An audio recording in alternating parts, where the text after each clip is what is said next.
The Tragedy of Hamlet, Prince of Denmark, by William Shakespeare. Act 1, Scene 1. Elsinore, a platform before the castle. Francisco at his post. Enter to him Bernardo. Who's there? Nay, answer me. Stand and unfold yourself. Long live the king. Bernardo? He. You come most carefully upon your hour. 'Tis now struck 12. Get thee to bed, Francisco. For this relief, much thanks. 'Tis bitter cold, and I am sick at heart. Have you had quiet guard? Not a mouse stirring. Well, good night. If you do meet Horatio and Marcellus, the rivals of my watch, bid them make haste. I think I hear them. Stand, ho! Who's there? Enter Horatio and Marcellus. Friends to this ground. And liegemen to the Dane. Give you good night. Oh, farewell, honest soldier. Who hath relieved you? Bernardo has my place. Give you good night. Exit Francisco. Holla, Bernardo. Say, what, is Horatio there? A piece of him. Welcome, Horatio. Welcome, good Marcellus. What, has this thing appeared again tonight? I have seen nothing. Horatio says 'tis but our fantasy, and will not let belief take hold of him touching this dreaded sight twice seen of us. Therefore I have entreated him along with us to watch the minutes of this night, that if again this apparition come, he may approve our eyes and speak to it. Tush, tush, 'twill not appear. Sit down a while, and let us once again assail your ears that are so fortified against our story, what we 2 nights have seen.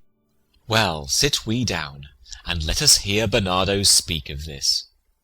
Last night of all, when yon same star, that's westward from the pole, had made his course to illume that part of heaven, where now it burns, Marcellus and myself, the bell then beating one— Enter Ghost. Peace, break thee off! Look where it comes again. in the same figure, like the king that's dead. Thou art a scholar. Speak to it, Horatio. Looks it not like the king? Mark it, Horatio. Most like. It harrows me with fear and wonder. It would be spoke to. Question it, Horatio. What art thou, that usurp'st this time of night together with that fair and warlike form in which the majesty of buried Denmark did sometimes march? By heaven, I charge thee, speak! It is offended. See, it stalks away. Stay! Speak! Speak! I charge thee, speak! Exit Ghost. 'Tis gone, and will not answer. How now, Horatio? You tremble and look pale. Is not this something more than fantasy? What think you on it? Before my God, I might not this believe without the sensible and true avouch of mine own eyes. Is it not like the king? As thou art to thyself. Such was the very armour he had on when he the ambitious Norway combated. So frowned he once when in an angry parle he smote the sledded Polacs on the ice. 'Tis strange. Thus twice before, and jump at this dead hour. With martial stock hath he gone by our watch.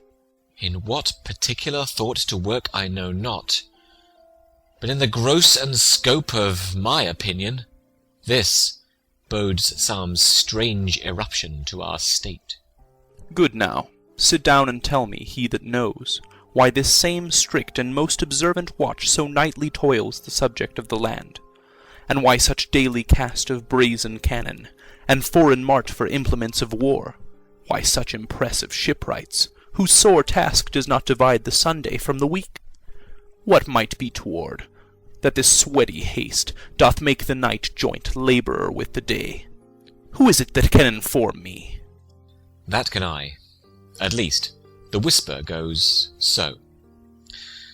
Our last king, whose image even but now appeared to us, was, as you know, by Fortinbras of Norway thereto pricked on by our most emulate pride, dared to the combat, in which our valiant Hamlet, for so this side of the known world esteemed him, did slay this Fortinbras, who, by a sealed compact, well ratified by law and heraldry, did forfeit, with his life, all those his lands which he stood seized of to the conqueror.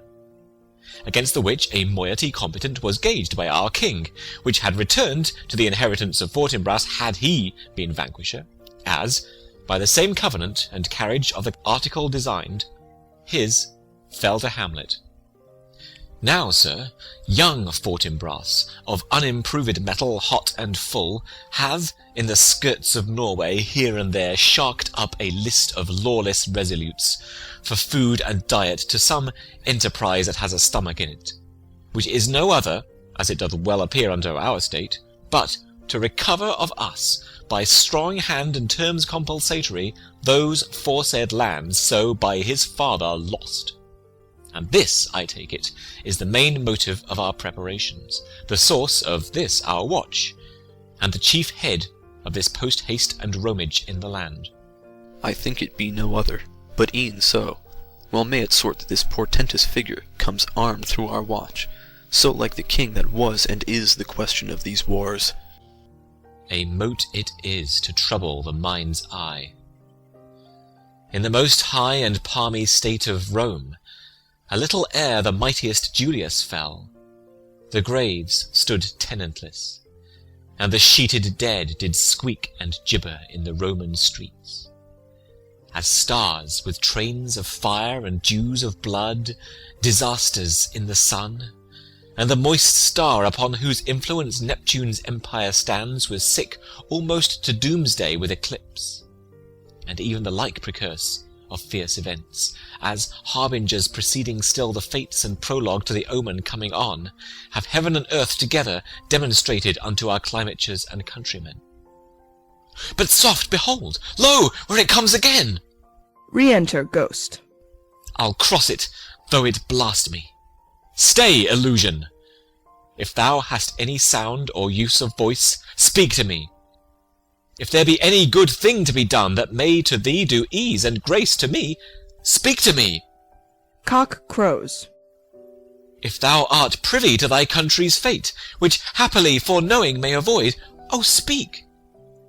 Or if thou hast uphoarded in thy life extorted treasure in the womb of earth, for which, they say, you spirits oft walk in death, speak of it. Stay and speak. Stop it, Marcellus. Shall I strike at it with my partisan? Do, if it will not stand. 'Tis here. 'Tis here. 'Tis gone. Exit Ghost. We do it wrong, being so majestical, to offer it the show of violence, for it is, as the air, invulnerable, and our vain blows malicious mockery. It was about to speak when the cock crew, And then it started, like a guilty thing upon a fearful summons. I have heard the cock, that is the trumpet to the morn, doth, with his lofty and shrill-sounding throat, awake the god of day. And at his warning, whether in sea or fire, in earth or air, the extravagant and erring spirit hies to his confine. And of the truth herein, this present object made probation. It faded on the crowing of the cock.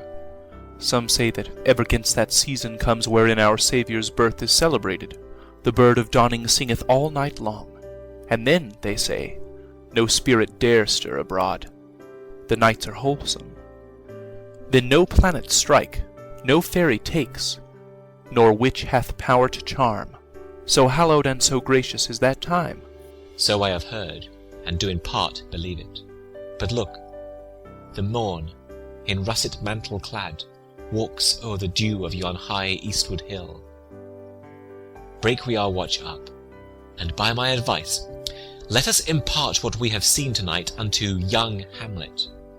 For upon my life, this spirit, dumb to us, will speak to him. Do you consent we shall acquaint him with it, as needful in our loves, fitting our duty?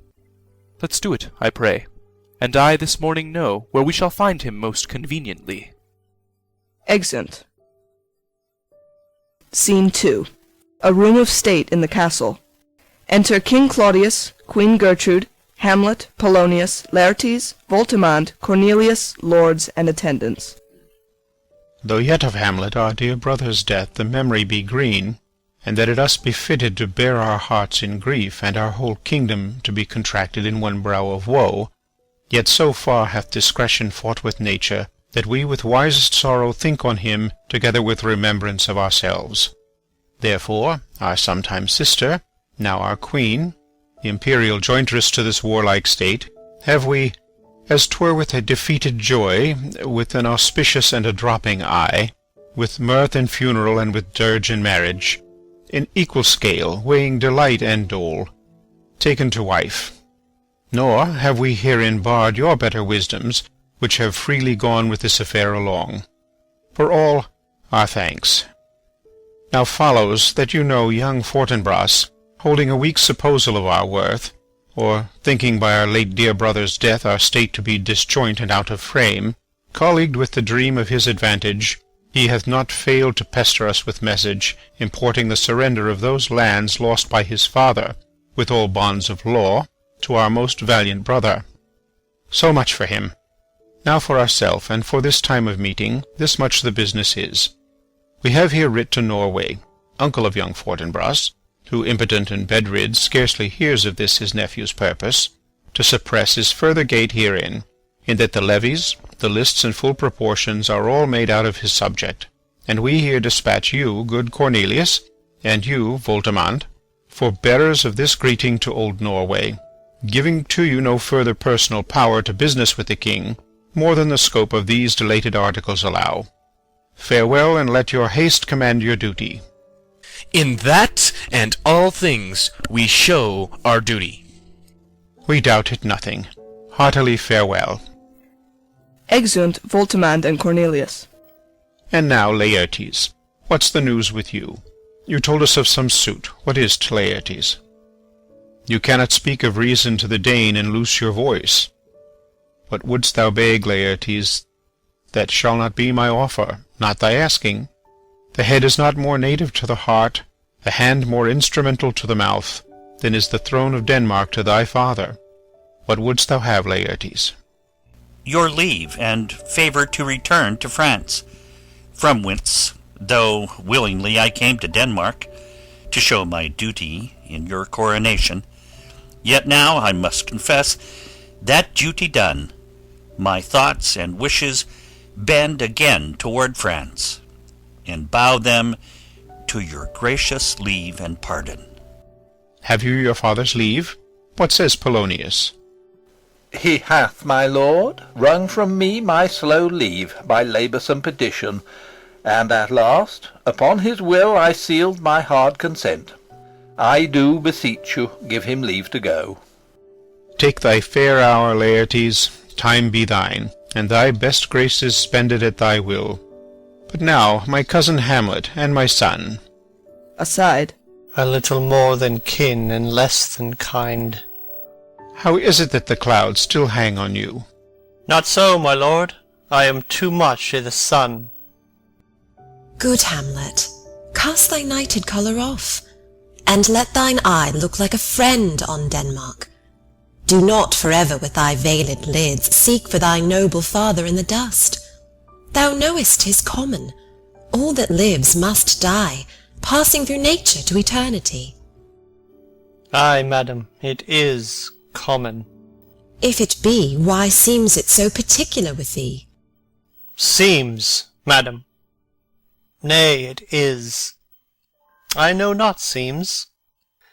'Tis not alone my inky cloak, good mother, nor customary suits of solemn black, nor windy suspiration of forced breath, no, nor the fruitful river in the eye, nor the dejected haviour of the visage, together with all forms, moods, shapes of grief that can denote me truly. These indeed seem, for they are actions that a man might play. But I have that within which passeth show, these but the trappings and the suits of woe. 'Tis sweet and commendable in your nature, Hamlet, to give these mourning duties to your father. But you must know, your father lost a father, that father lost his, and the survivor bound in filial obligation for some term to do obsequious sorrow. But to persever in obstinate condolement is a course of impious stubbornness. 'Tis unmanly grief. It shows a will most incorrect to heaven, a heart unfortified, a mind impatient, an understanding simple and unschooled.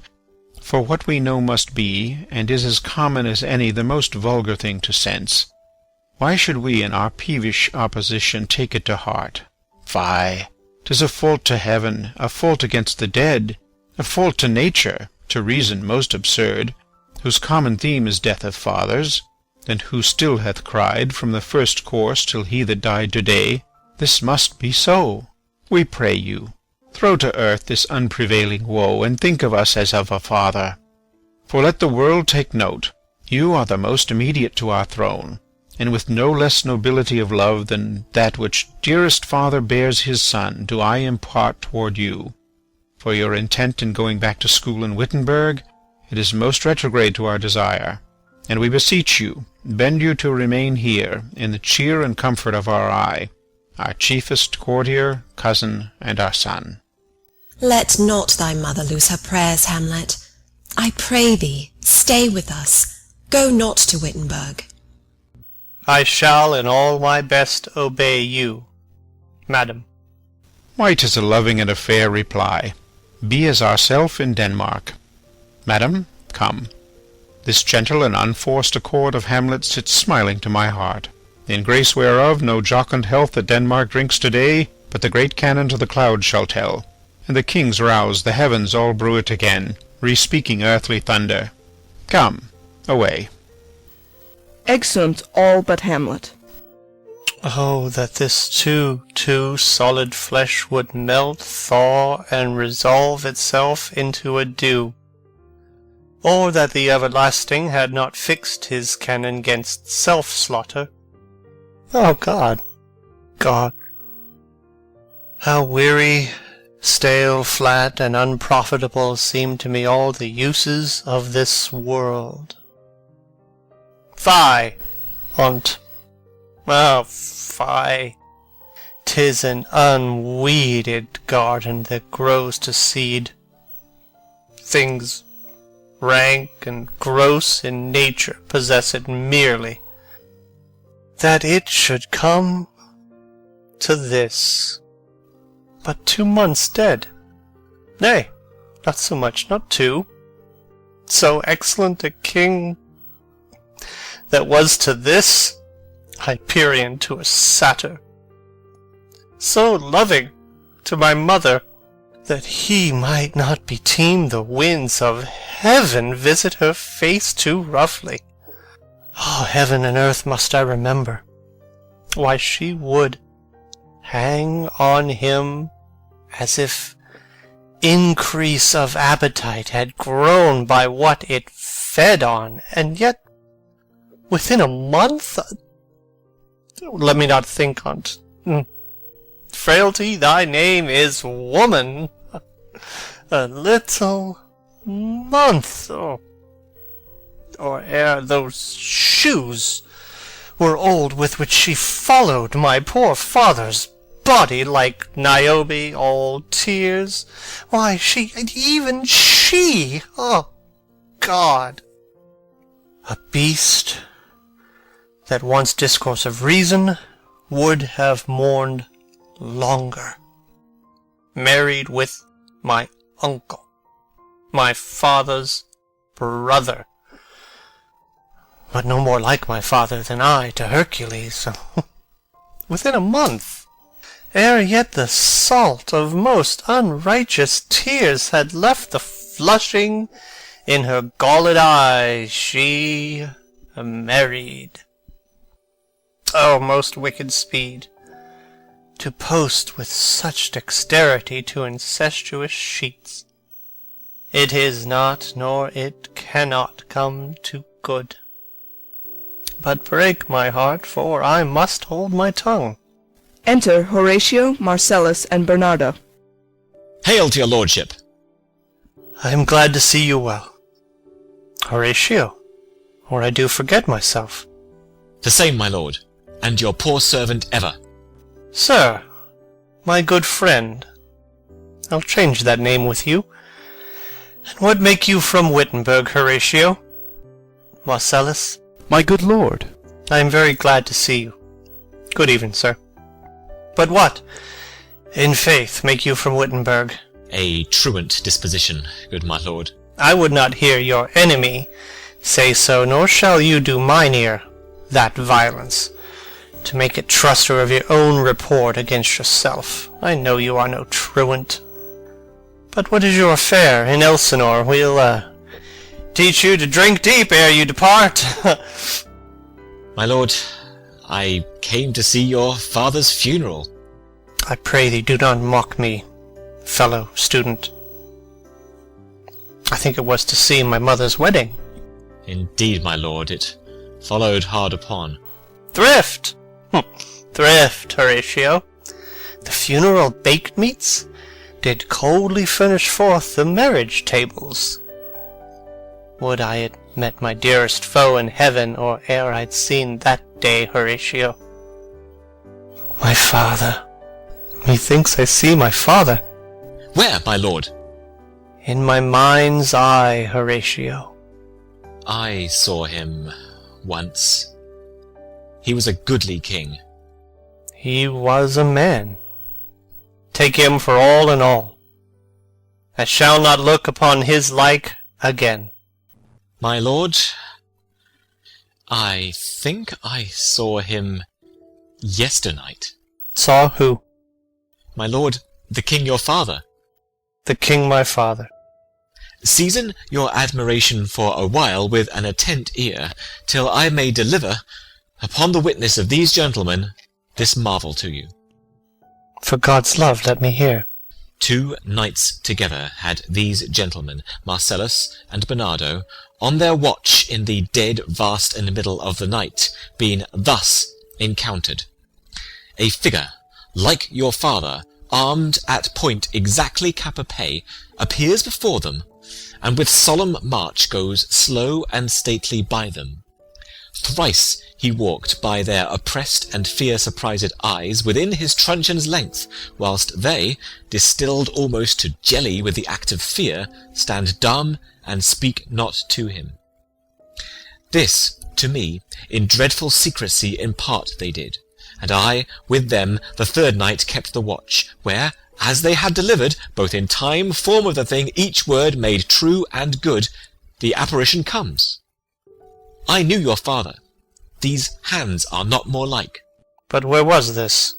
My lord, upon the platform where we watched. Did you not speak to it? My lord, I did, but answer made it none. Yet once, methought, it lifted up its head, and did address itself to motion, like as it would speak, but even then the morning cock crew loud, and at the sound it shrunk in haste away, and vanished from our sight. 'Tis very strange. As I do live, my honoured lord, 'tis true, and we did think it writ down in our duty to let you know of it. Indeed, sirs, but this troubles me. Hold you the watch tonight? We do, my lord. Armed, say you? Armed, my lord. From top to toe? My lord, from head to foot. Then saw you not his face? Oh yes, my lord, he wore his beaver up. What? Looked he frowningly? A countenance more in sorrow than in anger. Pale or red? Nay, very pale. And fixed his eyes upon you? Most constantly. How would I had been there? It would have much amazed you. Very like, very like. Stayed it long? While one with moderate haste might tell 100. Longer. Not when I saw it. His beard was grizzled, no? It was as I have seen it in his life, a sable silvered. I will watch tonight. Perchance 'twill walk again. I warrant it will. If it assume my noble father's person, I'll speak to it, though hell itself should gape and bid me hold my peace. I pray you all, if you have hitherto concealed this sight, let it be tenable in your silence still. And whatsoever else shall hap to-night, give it an understanding, but no tongue. I will requite your loves. So fare you well. Upon the platform, 'twixt 11 and 12, I'll visit you. Our duty to your honour. Your loves, as mine to you. Farewell. Exeunt all but Hamlet. My father's spirit, in arms, all is not well. I doubt some foul play. Oh, would the night were come! Till then, sit still, my soul. Foul deeds will rise, though all the earth o'erwhelm them, to men's eyes. Exit. Scene 3. A room in Polonius's house. Enter Laertes and Ophelia. My necessaries are embarked. Farewell. And, sister, as the winds give benefit and convoy is assistant, do not sleep, but let me hear from you. Do you doubt that? For Hamlet and the trifling of his favour, hold it a fashion and a toy in blood, a violet in the youth of primy nature, forward, not permanent, sweet, not lasting, the perfume and suppliance of a minute, no more. No more but so? Think it no more, for nature crescent does not grow alone in thews and bulk, but as this temple waxes, the inward service of the mind and soul grows wide withal. Perhaps he loves you now, and now no soil nor cautel doth besmirch the virtue of his will, but you must fear. His greatness weighed, his will is not his own, for he himself is subject to his birth.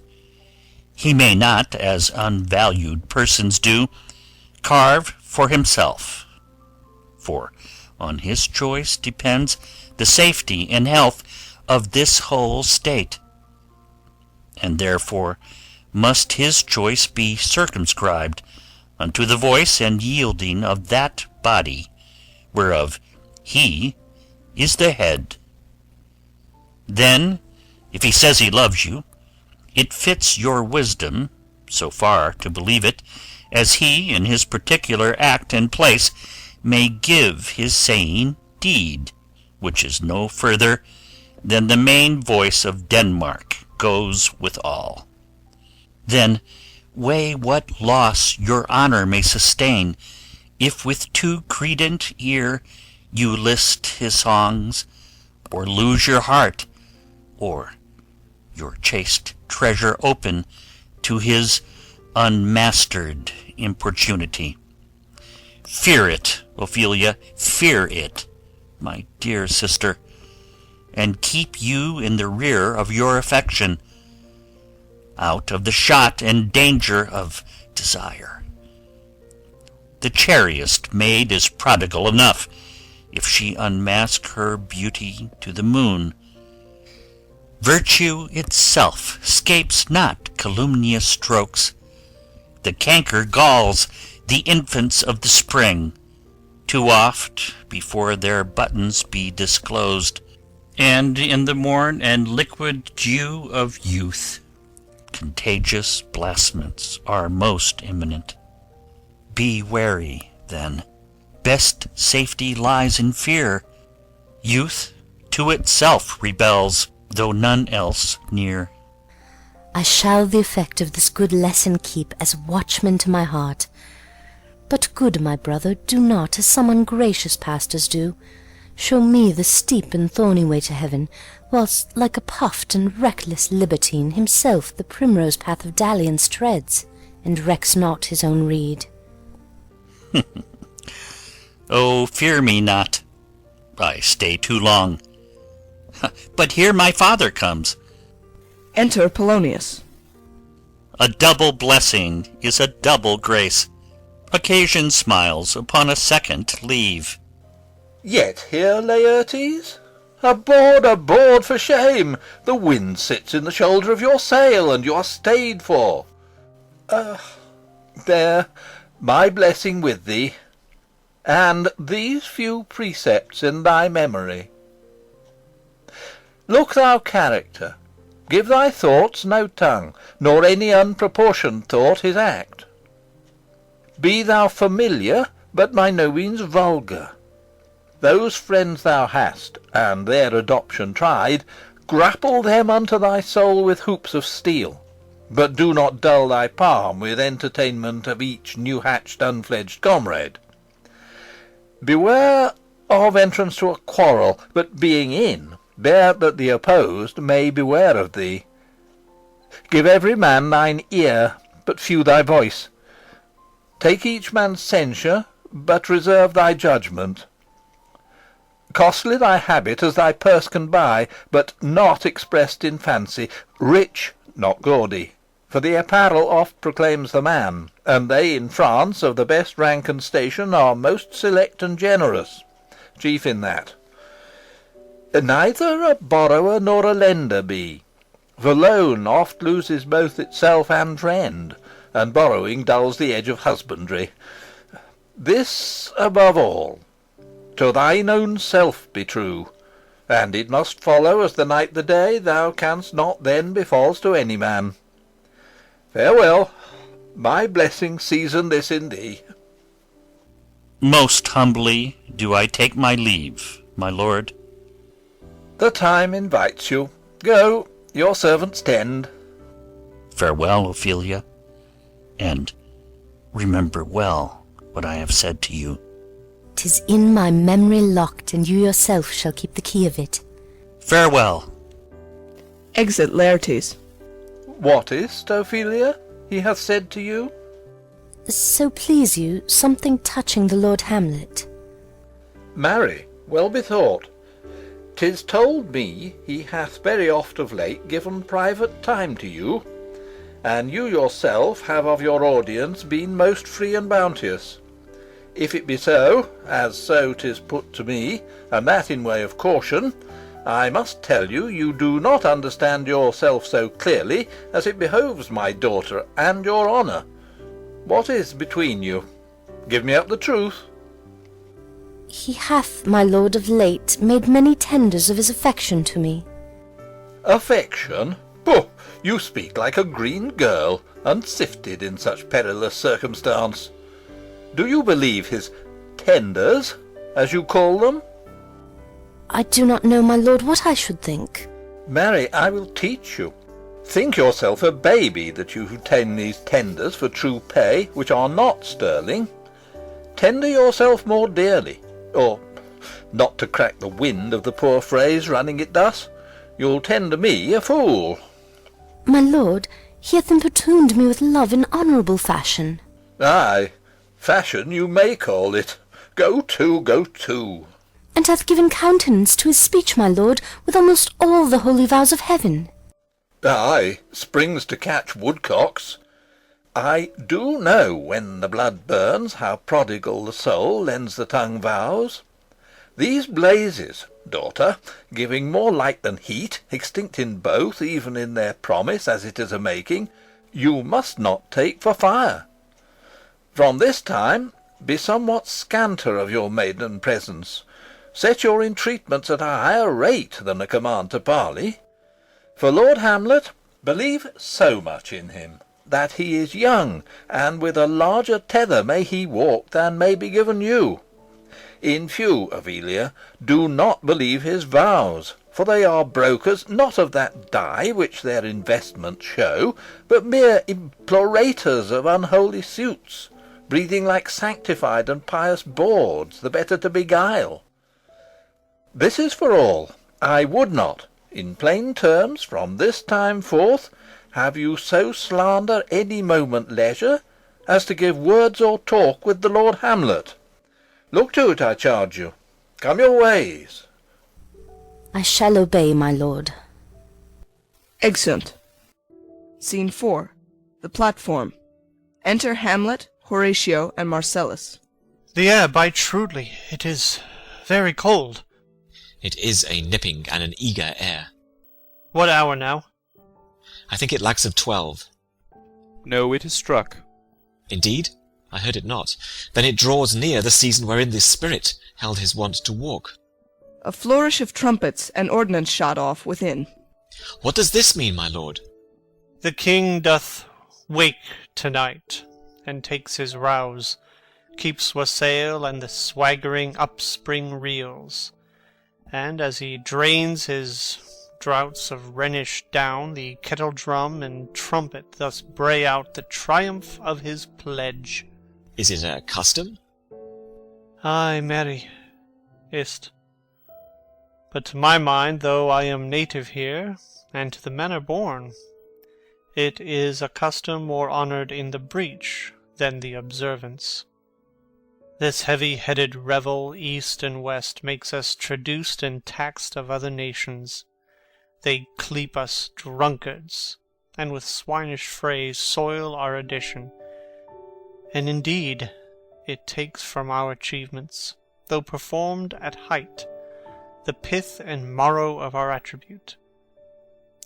So, oft it chances in particular men, that for some vicious mole of nature in them, as in their birth, wherein they are not guilty, since nature cannot choose his origin, by the o'ergrowth of some complexion, oft breaking down the pales and forts of reason, or by some habit that too much o'erleavens the form of plausive manners, that these men, carrying, I say, the stamp of one defect, being nature's livery or fortune's star, their virtues else, be they as pure as grace, as infinite as man may undergo, shall in the general censure take corruption from that particular fault.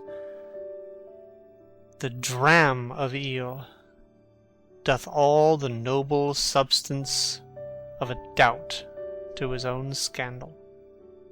Look, my lord, it comes! Enter Ghost. Angels and ministers of grace defend us. Be thou a spirit of health or goblin damned. Bring with thee airs from heaven or blast from hell. Be thy intents wicked or charitable, thou comest in such a questionable shape that I'll speak to thee. I'll call thee Hamlet. King, Father, Royal Dane, oh, answer me! Let me not burst in ignorance, but tell why thy canonized bones, hearsed in death, have burst their cerements. Why the sepulchre, wherein we saw thee quietly inurned, hath oped his ponderous and marble jaws to cast thee up again. What may this mean, that thou, dead corse, again in complete steel revisitest thus the glimpses of the moon, making night hideous, and we fools of nature so horridly to shake our disposition with thoughts beyond the reaches of our souls? Say, why is this? Wherefore? What should we do? Ghost beckons Hamlet. It beckons you to go away with it, as if it some impartment did desire to you alone. Look, with what courteous action it waves you to a more removed ground. But do not go with it. No, by no means. It will not speak. Then I will follow it. Do not, my lord. Why? What should be the fear? I do not set my life in a pin's fee. And for my soul, what can it do to that, being a thing immortal as itself? It waves me forth again. I'll follow it. What if it tempt you toward the flood, my lord, or to the dreadful summit of the cliff that beetles o'er his base into the sea, and there assume some other horrible form, which might deprive your sovereignty of reason, and draw you into madness? Think of it! The very place puts toys of desperation, without more motive, into every brain that looks so many fathoms to the sea, and hears it roar beneath. It waves me still. Go on, I'll follow thee. You shall not go, my lord. Hold off your hands. Be ruled, you shall not go. My fate cries out, and makes each petty artery in this body as hardy as a Nemean lion's nerve. Still am I called. Unhand me, gentlemen. By heaven, I'll make a ghost of him that lets me. I say away. Go on. I'll follow thee. Exeunt Ghost and Hamlet. He waxes desperate with imagination. Let's follow. 'Tis not fit thus to obey him. Have after. To what issue will this come? Something is rotten in the state of Denmark. Heaven will direct it. Nay, let's follow him. Exeunt. Scene 5. Another part of the platform. Enter Ghost and Hamlet. Where wilt thou lead me? Speak. I'll go no further. Mark me. I will. My hour is almost come, when I to sulphurous and tormenting flames must render up myself. Alas, poor ghost!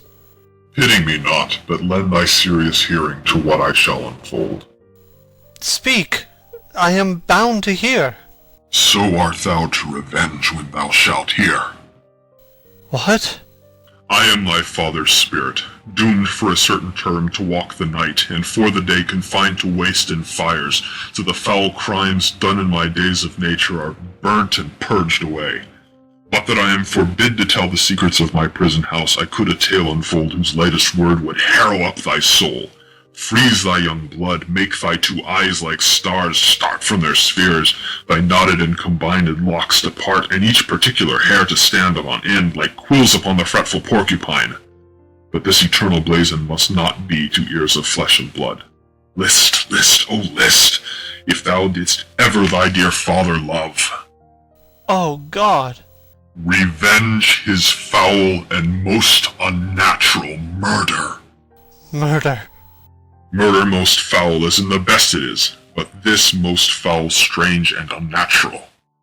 Haste me to note that I, with wings as swift as meditation or the thoughts of love, may sweep to my revenge. I find thee apt, and duller shouldst thou be than the fat weed that roots itself in ease on Lethe wharf, would thou not stir in this. Now Hamlet, hear. 'Tis given out that sleeping in mine orchard a serpent stung me, so the whole ear of Denmark is by a forged process of my death rankly abused. But know, thou noble youth, the serpent that did sting thy father's life now wears his crown. Oh, my prophetic soul, my uncle. Aye, that incestuous, that adulterate beast, with witchcraft of his wit, with traitorous gifts, O wicked wit and gifts that have the power so to seduce, won to his shameful lust the will of my most seeming virtuous queen. O Hamlet, what a falling off was there! From me, whose love was of that dignity that it went hand in hand even with the vow I made to her in marriage, and to decline upon a wretch whose natural gifts were poor to those of mine. But virtue, as it never will be moved, though lewdness courted in a shape of heaven, so lust, though to a radiant angel linked, will sate itself in a celestial bed and prey on garbage. But soft, methinks I scent the morning air. Brief let me be. Sleeping within mine orchard, my custom always in the afternoon. Upon my secure hour, thy uncle stole, with juice or cursed heaven and in a vial, and in the porches of mine ears did pour the leprous distilment, whose effect holds such an enmity with blood of man that, swift as quicksilver, it courses through the natural gates and alleys of the body, and with a sudden vigor it doth posset and curd, like eager droppings into milk the thin and wholesome blood, so did it mine, and a most instant tetter barked about, most Lazar-like with vile and loathsome crust all my smooth body. Thus was I sleeping, by a brother's hand, of life, of crown, of queen, at once dispatched, cut off even in the blossoms of my sin, unhouselled, disappointed, unannaled, no reckoning made, but sent to my account with all my imperfections on my head. Oh, horrible! Oh, horrible, most horrible! If thou hast nature in thee, bear it not. Let not the royal bed of Denmark be a couch for luxury and damned incest. But howsoever thou pursuest this act, taint not thy mind, nor let thy soul contrive against thy mother aught. Leave her to heaven, and to those thorns that in her bosom lodge, to prick and sting her. Fare thee well at once, the glowworm shows the matin to be near, and gins to pale his ineffectual fire. Adieu, adieu, Hamlet, remember me. Exit Ghost. Oh, all you host of heaven! Oh, earth! What else? Then shall I couple hell? Oh, fie!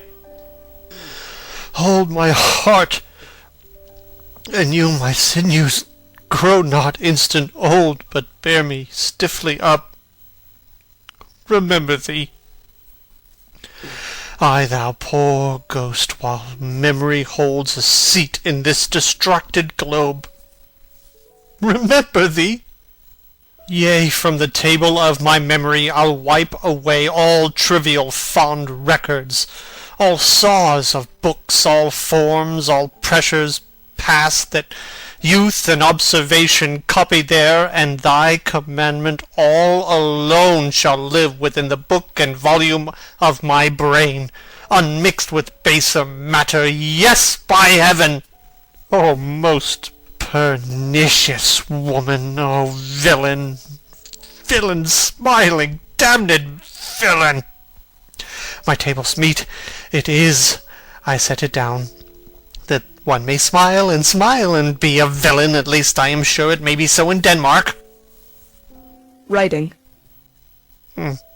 So, uncle, there you are. Now to my word.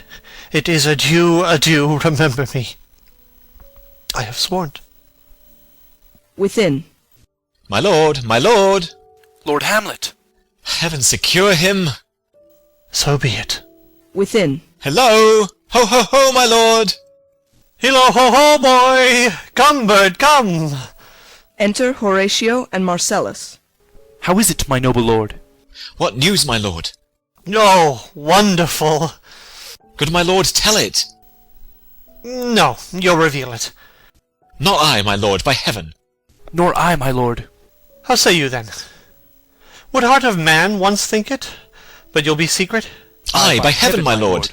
There's ne'er a villain dwelling in all Denmark, but he's an errant knave. There needs no ghost, my lord, come from the grave to tell us this. Why, right. You are the right. And so, without more circumstance at all, I hold it fit that we shake hands and part. You, as your business and desire shall point you, for every man has business and desire such as it is, and for mine own poor part, look you, I'll go pray. These are but wild and whirling words, my lord. I'm sorry if they offend you. Heartily. Yes, faith, heartily. There's no offence, my lord. Yes, by St. Patrick, but there is, Horatio, and much offence too. Touching this vision here, it is an honest ghost, that let me tell you, for your desire to know what is between us, o'ermaster it as you may. And now, good friends, as you are friends, scholars, and soldiers, give me one poor request. What is, my lord? We will. Never make known what you have seen tonight. My lord, we will not. Nay, but swear it. In faith, my lord, not I. Nor I, my lord, in faith. Upon my sword. We have sworn, my lord, already. Indeed? Upon my sword, indeed. Beneath. Ah, boy, say'st thou so? Art thou there, true penny? Come on, you hear this fellow in the cellarage consent to swear. Propose the oath, my lord. Never to speak of this that you have seen. Swear by my sword. Beneath. Ah, hic to pique, eh?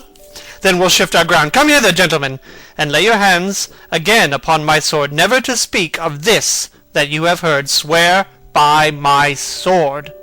Beneath.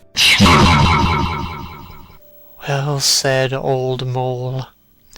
Canst work of the earth so fast, worthy pioneer. Once more remove, good friends. Oh, day and night, but this is wondrous strange. And therefore, as a stranger, give it welcome.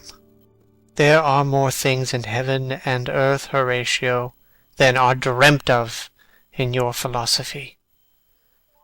But come, here, as before, never, so help you mercy, how strange or odd soe'er I bear myself, as I perchance hereafter shall think meet to put an antic disposition on, that you, at such times seeing me, never shall, with arms encumbered thus, or this head shake, or by pronouncing of some doubtful phrase, as well, we know, or we could, and if we would, or if we list to speak, or there be, and if they might, or such ambiguous giving out to note, that you know aught of me, this not to do, so grace and mercy at your most need help you, Swear. Beneath. Swear.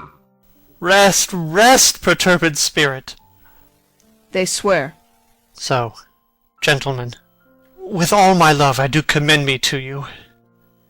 And what so poor a man as Hamlet is may do, to express his love and friending to you, God willing, shall not lack. Let us go in together, and still your fingers on your lips, I pray. The time is out of joint. Oh, cursed spite, that ever I was born to set it right. Nay, come, let's go together. Exeunt. End of Act 1. The Tragedy of Hamlet, Prince of Denmark, by William Shakespeare. Act 2, Scene 1. A room in Polonius's house. Enter Polonius and Reynaldo. Give him this money and these notes, Reynaldo. I will, my lord. You shall do marvels wisely, good Reynaldo, before you visit him, to make inquire of his behaviour. My lord, I did intend it. Marry, well said, very well said. Look you, sir, inquire me first what Danskers are in Paris, and how, and who, what means, and where they keep, what company, at what expense, and finding by this encompassment and drift of question that they do know my son, come you more nearer than your particular demands will touch it.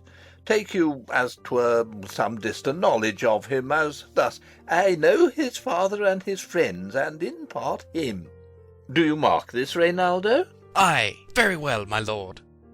And in part him, but you may say, not well, but if be he, I mean he's very wild, addicted so and so, and there put on him what forgeries you please. Marry, none so rank as may dishonour him, take heed of that, but, sir, such wanton, wild, and usual slips, as are companions noted and most known to youth and liberty. As gaming, my lord. Ay, or drinking, fencing, swearing, quarrelling, drabbing, you may go so far. My lord, that would dishonour him. Faith, no, as you may season it in the charge, you must not put another scandal on him, that he is open to incontinency, that's not my meaning, but breathe his faults so quaintly that they may seem the taints of liberty, the flash and outbreak of a fiery mind, a savageness in unreclaimed blood, of general assault. But, my good lord... Wherefore should you do this? Aye, my lord, I would know that. Marry, sir, here's my drift, and I believe it is a fetch of warrant, you laying these slight sullies on my son, as 'twere a thing a little soiled i' the working, mark you. Your party in converse, him you would sound, having ever seen in the prenominate crimes the youth you breathe of guilty. Be assured, he closes with you in this consequence, good sir, or so, or friend, or gentleman, according to the phrase or the addition of man and country. Very good, my lord. And then, sir, does what was I about to say? By the mass, I was about to say something. Where did I leave? At closes in the consequence, at friend or so, and gentleman. At closes in the consequence. Ay, marry, he closes thus: I know the gentleman. I saw him yesterday, or t'other day, or then with such, and as you say, there was a gaming there, or took in's rouse, there falling out at tennis, or perchance, I saw him enter such a house of sale, videlicet a brothel, or so forth. See you now, your bait of falsehood takes this carp of truth, and thus do we of wisdom and of reach, with windlasses and with assays of bias, by indirections, find directions out. So, by my former lecture and advice, shall you, my son. You have me, have you not? My lord, I have. God be with ye. Fare ye well. Good, my lord. Observe his inclination in yourself. I shall, my lord. And let him ply his music. Well, my lord. Farewell. Exit Rinaldo. Enter Ophelia. How now, Ophelia? What's the matter? Oh, my lord, I have been so affrighted. With what, in the name of God? My lord, as I was sewing in my closet, Lord Hamlet, with his doublet all unbraced, no hat upon his head, his stockings fouled, ungartered, and down-jived to his ankle, pale as his shirt, his knees knocking together, and with a look so piteous in purport as if he had been loosed out of hell, to speak of horrors, he comes before me. Mad for thy love? My lord, I do not know, but truly I do fear it. What said he? He took me by the wrist and held me hard. Then goes he to the length of all his arm, and with his other hand thus o'er his brow, he falls to such perusal of my face as he would draw it. Long stayed he so. At last, a little shaking of mine arm, and thrice his head thus, waving up and down, he raised a sigh so piteous and profound as it did seem to shatter all his bulk and end his being. That done, he lets me go, and with his head o'er his shoulder turned, he seemed to find his way without his eyes, for out of doors he went without their helps, and to the last bended their light on me. Come, go with me. I will go seek the king. This is the very ecstasy of love, whose violent property foredoes itself, and leads the will to desperate undertakings, as oft as any passion under heaven that doth afflict our natures. I am sorry. What, have you given him any hard words of late? No, my good lord, but as you did command, I did repel his fetters and denied his access to me. That hath made him mad. I am sorry that with better heed and judgment I had not quoted him. I feared he did but trifle, and meant to rack thee, but beshrew my jealousy. By heaven, it is as proper to our age to cast beyond ourselves in our opinions, as is common for the younger sort to lack discretion. Come, go we to the king. This must be known, which, being kept close, might move more grief to hide than hate to utter love. Come. Exeunt. Scene 2. A room in the castle. Enter King Claudius, Queen Gertrude, Rosencrantz, Guildenstern, and attendants.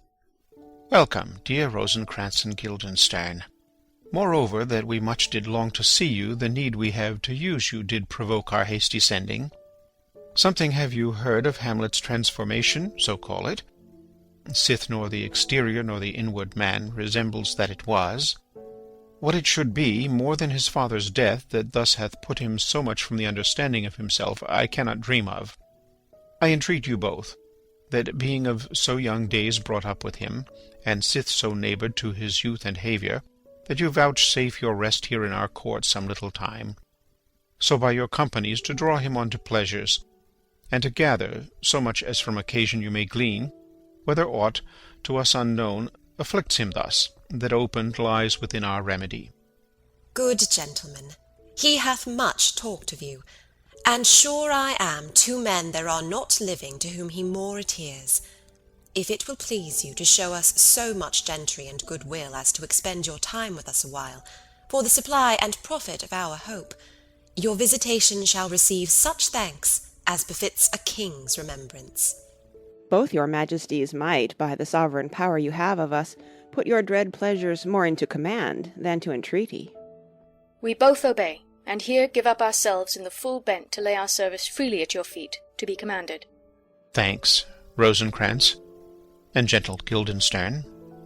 Thanks, Guildenstern and gentle Rosencrantz, and I beseech you instantly to visit my too much changed son. Go, some of you, and bring these gentlemen where Hamlet is. Heavens make our presence and our practices pleasant and helpful to him. Aye, amen. Exeunt Rosencrantz, Guildenstern, and some attendants. Enter Polonius. The ambassadors from Norway, my good lord, are joyfully returned. Thou still hast been the father of good news. Have I, my lord?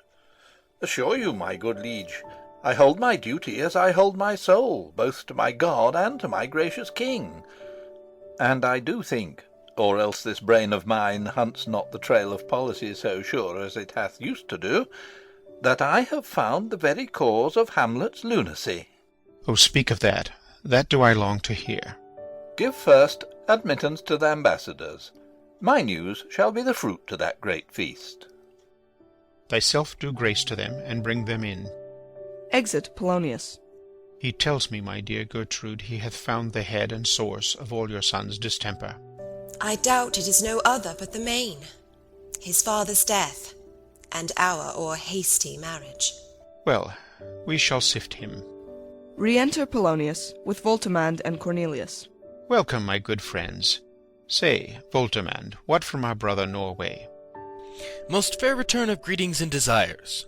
Upon our first, he sent out to suppress his nephew's levies, which to him appeared to be a preparation against the Pollock. But better looked into, he truly found it was against your highness, whereat grieved, that so his sickness, age, and impotence was falsely borne in hand, sends out arrests on Fortinbras, which he, in brief, obeys, receives rebuke from Norway, and in fine makes vow before his uncle nevermore to give the essay of arms against your majesty, whereon old Norway, overcome with joy, gives him 3,000 crowns in annual fee, and his commission to employ these soldiers, so levied as before, against the Pollock, with an entreaty herein further shown. Giving a paper. That it might please you to give quiet pass through your dominions for this enterprise, on such regards of safety and allowance as therein are set down. It likes us well, and at our more considered time well read. Answer and think upon this business. Meantime we thank you for your well-took labour. Go to your rest, at night we'll feast together. Most welcome home. Exeunt Voltimand and Cornelius. This business is well ended. My liege and madam to expostulate what majesty should be, what duty is, why day is day, night is night, and time is time, were nothing but to waste night, day, and time. Therefore, since brevity is the soul of wit, and tediousness the limbs and outward flourishes, I will be brief. Your noble son is mad. Mad call I it, for, to define true madness, what is't but to be nothing else but mad? But let that go. More matter with less art. Madam, I swear I use no art at all. That he is mad, 'tis true. 'Tis true, 'tis pity, and pity 'tis true. A foolish figure, but farewell it, for I will use no art. Mad, let us grant him then. And now remains that we find out the cause of this effect, or rather say the cause of this defect. For this effect defective comes by cause, thus it remains, and the remainder thus perpend. I have a daughter, have while she is mine, who in her duty and obedience, mark, hath given me this. Now, gather and surmise. Reads.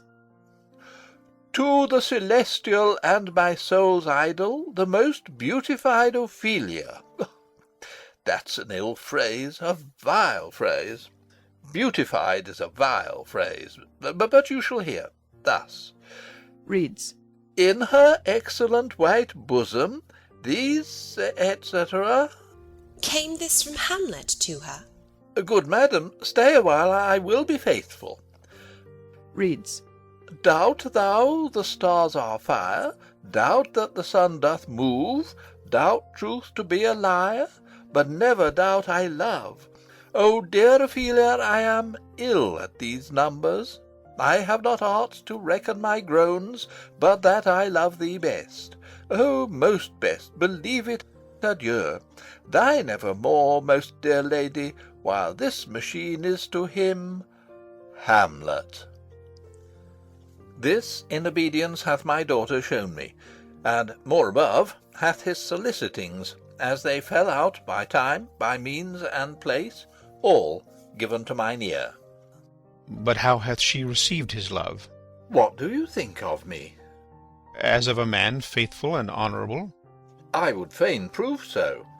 But what might you think, when I had seen this hot love on the wing, as I perceived it, I must tell you that, before my daughter told me? What might you, or my dear Majesty, your queen here, think, If I had played the desk or table book, or given my heart a winking, mute and dumb, or looked upon this love with idle sight, what might you think? No, I went round to work, and my young mistress thus I did bespeak. Lord Hamlet is a prince, out of thy star, this must not be. And then I prescripts gave her, that she should lock herself from his resort, admit no messengers, receive no tokens, which done, she took the fruits of my advice, and he, repulsed, a short tale to make, fell into a sadness, then into a fast, then to a watch, thence into a weakness, thence to a lightness, and by this declension into the madness wherein now he raves, and all we mourn for. Do you think 'tis this?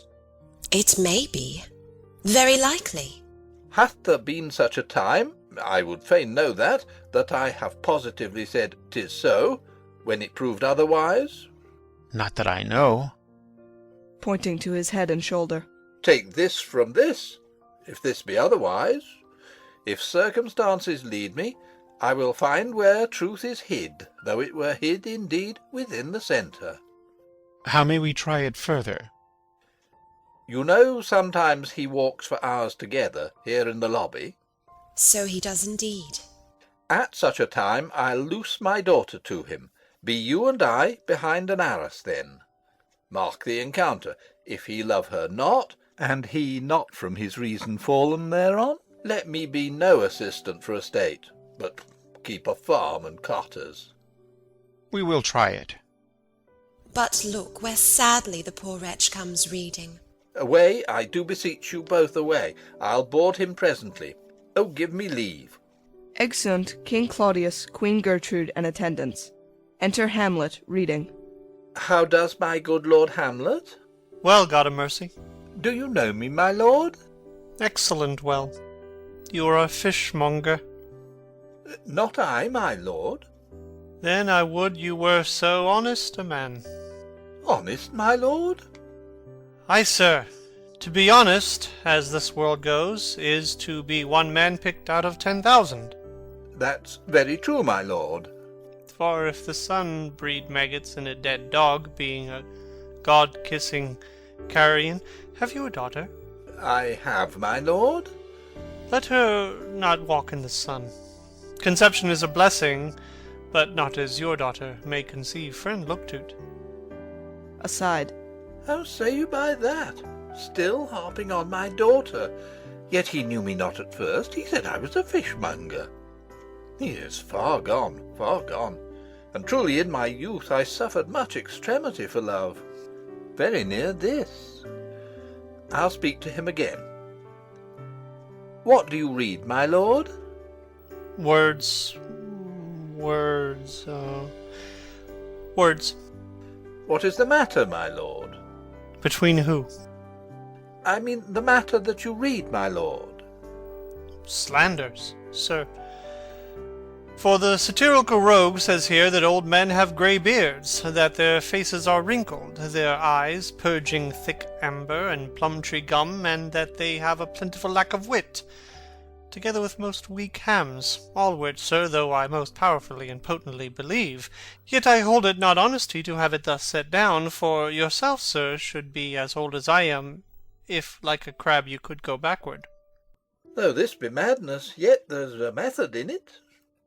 Will you walk out of the air, my lord? Into my grave. Indeed, that is out the air. Aside. How pregnant sometimes his replies are. A happiness that often madness hits on, which reason and sanity could not so prosperously be delivered of. I will leave him, and suddenly contrive the means of meeting between him and my daughter. My honourable lord, I will most humbly take my leave of you. You cannot so take from me anything that I will more willingly part withal. Except my life. Except my life. Except my life. Fare you well, my lord. These tedious old fools. Enter Rosencrantz and Guildenstern. You go to see the Lord Hamlet? There he is. To Polonius. God save you, sir. Exit Polonius. My honoured lord. My most dear lord. My excellent good friends. How dost thou, Guildenstern? Ah, Rosencrantz! Good lads, how do ye both? As the indifferent children of the earth. Happy in that we are not over-happy. On Fortune's cap we are not the very button. Nor the soles of her shoe? Neither, my lord. Then you live about her waist, or in the middle of her favours? Faith, her privates we. In the secret parts of Fortune. Oh, most true, she is a strumpet. What's the news? None, my lord, but that the world's grown honest. Then is doomsday near. But your news is not true. Let me question you more in particular. What have you, my good friends, deserved at the hands of Fortune, that she sends you to prison hither? Prison, my lord? Denmark's a prison. Then is the world one.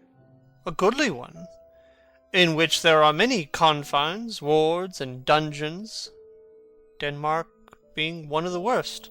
We think not so, my lord. Why then 'tis none to you, for there is nothing either good or bad, but thinking makes it so. To me it is a prison. Why then your ambition makes it one. 'Tis too narrow for your mind. Oh God, I could be bounded in a nutshell and count myself a king of infinite space, were it not that I have bad dreams. Which dreams indeed are ambition, for the very substance of the ambitious is merely the shadow of a dream. A dream itself is but a shadow. Truly, and I hold ambition of so airy and light a quality, that it is but a shadow's shadow. Then are our beggars' bodies, and our monarchs and outstretched heroes the beggars' shadows. Shall we to the court? For by my fay I cannot reason. We'll wait upon you. No such matter. I will not sort you with the rest of my servants, for to speak to you like an honest man, I am most dreadfully attended. But in the beaten way of friendship, what make you at Elsinore? To visit you, my lord. No other occasion. Beggar that I am even poor in thanks. But I thank you. And sure, dear friends, my thanks are too dear a halfpenny. Were you not sent for?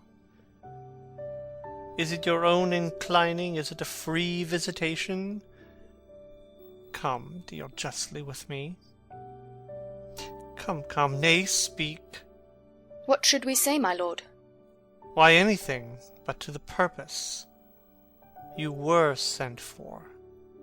And there is a kind of confession in your looks which your modesties have not craft enough to colour. I know the good king and queen have sent for you. To what end, my lord? That you must teach me. But let me conjure you, by the rights of our fellowship, by the constancy of our youth, by the obligation of our ever-preserved love, and by what more dear a better proposer could charge you withal, be even and direct with me, whether you were sent for or no. Aside to Guildenstern. What say you? Aside. Nay then, I have an eye of you. If you love me, hold not off. My lord, we were sent for. I will tell you why. So shall my anticipation prevent your discovery, and your secrecy to the king and queen moult no feather. I have of late, but wherefore I know not, lost all my mirth, foregone all custom of exercises, and indeed it goes so heavily with my disposition that this goodly frame, the earth, seems to me a sterile promontory. This most excellent canopy, the air. Look you, this brave o'erhanging firmament, this majestical roof fretted with gold and fire, why, it appears no other thing to me than a foul and pestilent congregation of vapours. What a piece of work is man! How noble in reason, how infinite in faculty and form and moving, how express and admirable in action, how like an angel. In apprehension, how like a god. The beauty of the world, the paragon of animals. And yet, to me, what is this quintessence of dust? Man delights not me. No, nor woman neither, though by your smiling you seem to say so. My lord, there was no such stuff in my thoughts. Why did you laugh then, when I said, man delights not me? To think, my lord, if you delight not in man, what Lenten entertainment the players shall receive from you. We coted them on the way, and hither they are coming to offer you service. He that plays the king shall be welcome. His majesty shall have tribute of me. The adventurous knight shall use his foil and target, the lover shall not sigh gratis. The humorous man shall end his part in peace, the clown shall make those laugh whose lungs are tickled o'er the sere, and the lady shall say her mind freely, or the blank verse shall heart for it. What players are they? Even those you were wont to take delight in, the tragedians of the city. How chances it they travel? Their residence, both in reputation and profit, was better both ways. I think their inhibition comes by the means of the late innovation. Do they hold the same estimation they did when I was in the city? Are they so followed? No, indeed, they are not. How comes it? Do they grow rusty? Nay, their endeavour keeps in the wonted pace, but there is, sir, an array of children, little Iasses, that cry out on the top of question, and are most tyrannically clapped for it.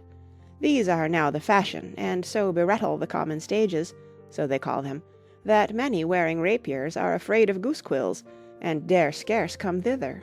What, are they children? Who maintains them? How are they escorted? Will they pursue the quality no longer than they can sing? Will they not say afterwards, if they should grow themselves to common players, as it is most like, if their means are no better, their writers do them wrong to make them exclaim against their own succession? Faith, there has been much to do on both sides, and the nation holds it in no sin to tar them to controversy. There was, for a while, no money bid for argument, unless the poet and the player went to cuffs in the question. Is it possible? Oh, there has been much throwing about of brains. Do the boys carry it away? Ay, that they do, my lord. Hercules and his load, too. It is not very strange, for mine uncle is king of Denmark, and those that would make mows at him while my father lived give 20, 40, 50, 100 ducats apiece for his picture in little. 'Sblood, there is something more in this than natural, if philosophy could find it out. Flourish of trumpets within. There are the players.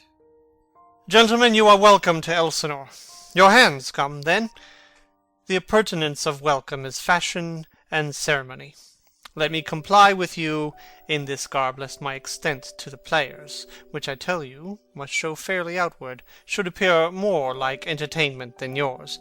You are welcome, but my uncle, father, and aunt, mother are deceived. In what, my dear lord? I am but mad north-northwest, when the wind is southerly. I know a hawk from a handsaw. Enter Polonius. Well be with you, gentlemen. Hark you, Guildenstern, and you too, at each ear a hearer. That great baby you see there is not out of his swaddling clouts. Happily he's the second time come to them, for they say an old man is twice a child. I will prophesy he comes to tell me of the players' market. You say right, sir. Oh, Monday morning, 'twas so indeed. My lord, I have news to tell you.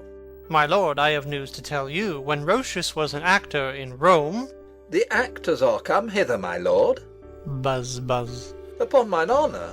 Then came each actor on his ass. The best actors in the world, either for tragedy, comedy, history, pastoral, pastoral comical, historical pastoral, tragical historical, tragical comical, historical pastoral, scene individual, or poem unlimited. Seneca cannot be too heavy, nor Plautus too light. For the law of writ and the liberty, these are the only men. O Jephthah, judge of Israel, what a treasure hadst thou! What treasure had he, my lord? Why, one fair daughter, and no more, the which he loved passing well. Aside. Still on my daughter. Am I not in the right, old Jephthah? If you call me Jephthah, my lord, I have a daughter that I love passing well. Nay, that follows not. What follows then, my lord? Why, as by lot God wot, and then it came to pass, as most like it was. The first row of the pious chanson will show you more, for look where my abridgment comes. Enter 4 or 5 players. You are welcome, masters, welcome all. I am glad to see thee well. Welcome, good friends. Oh, my old friend. Thy face is Valence, since I saw thee last. Comes thou to beard me in Denmark? What, my young lady and mistress? By your lady, your ladyship is nearer to heaven than when I saw you last, by the altitude of a chopin. Pray God your voice, like a piece of uncurrent gold, be not cracked within the ring. Masters, you are welcome all. We'll e'en to it, like French falconers, fly at anything we see. We'll have a speech straight. Come, give us a taste of your quality. Come, a passionate speech. What speech, my lord? I heard thee speak a speech once, but it was never acted, or if it was, not above once. For the play, I remember, pleased not the million. 'Twas caviar to the general.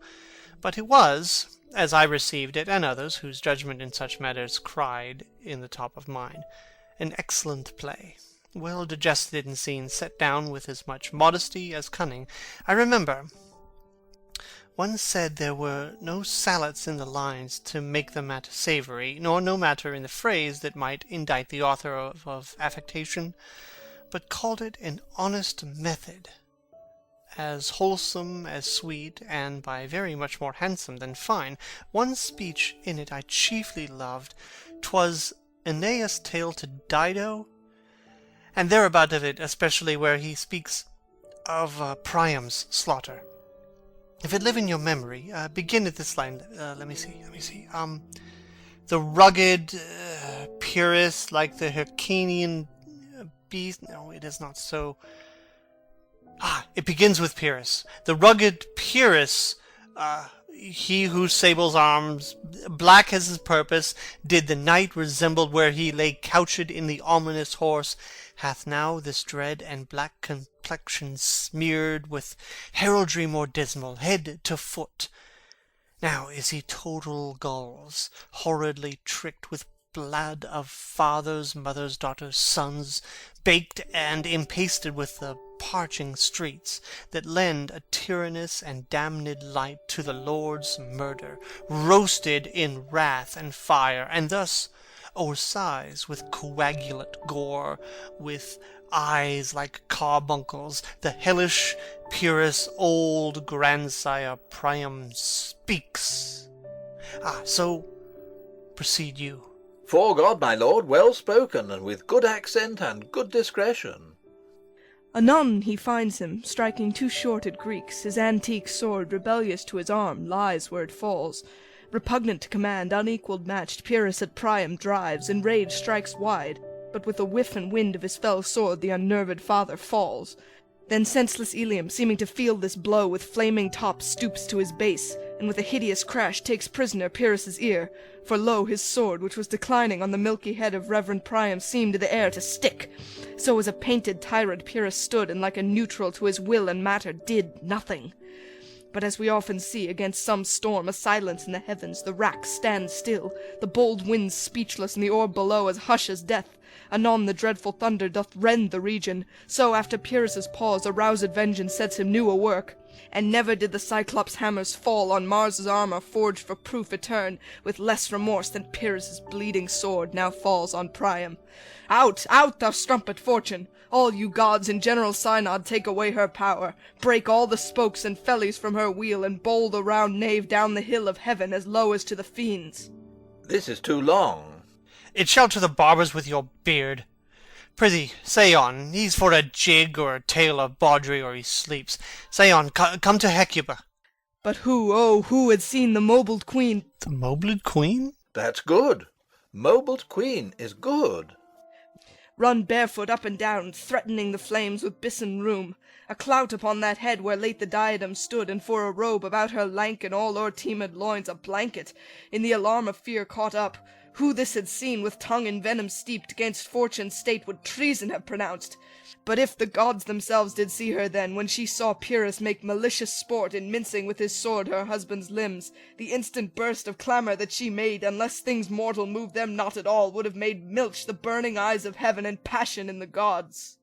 Look where he has not turned his colour, and has tears in his eyes. Prithee no more. 'Tis well. I'll have thee speak out the rest soon. Good my lord, will you see the players well bestowed?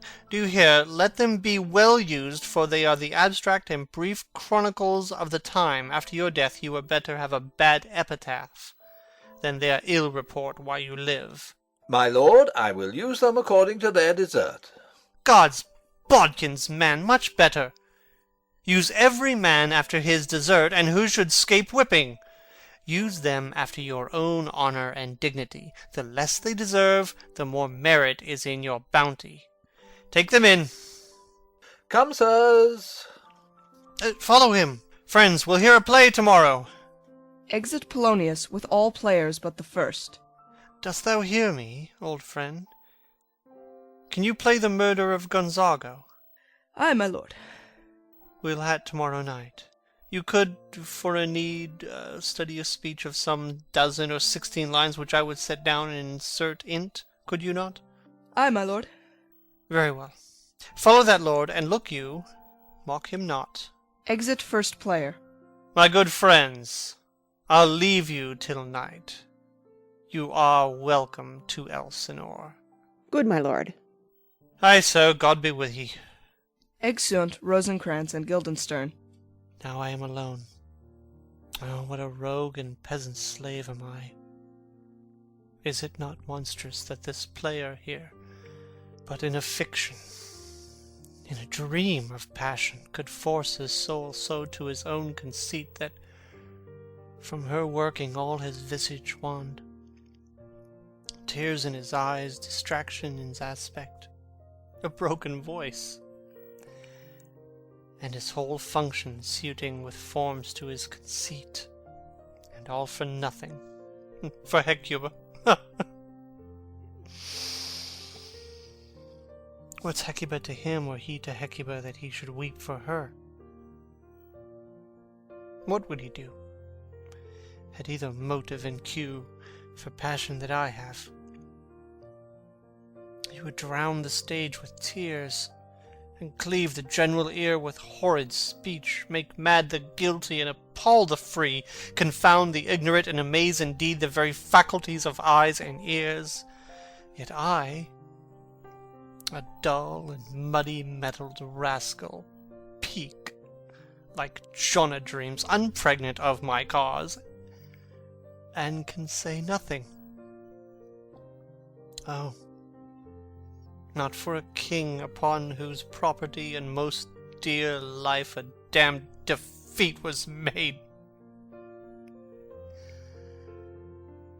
Am I a coward? Who calls me villain? Breaks my pater cross, plucks off my beard and blows it in my face, tweaks me by the nose, gives me the lie, the throat as deep as to the lungs. Who does me this? Ha! Swoons.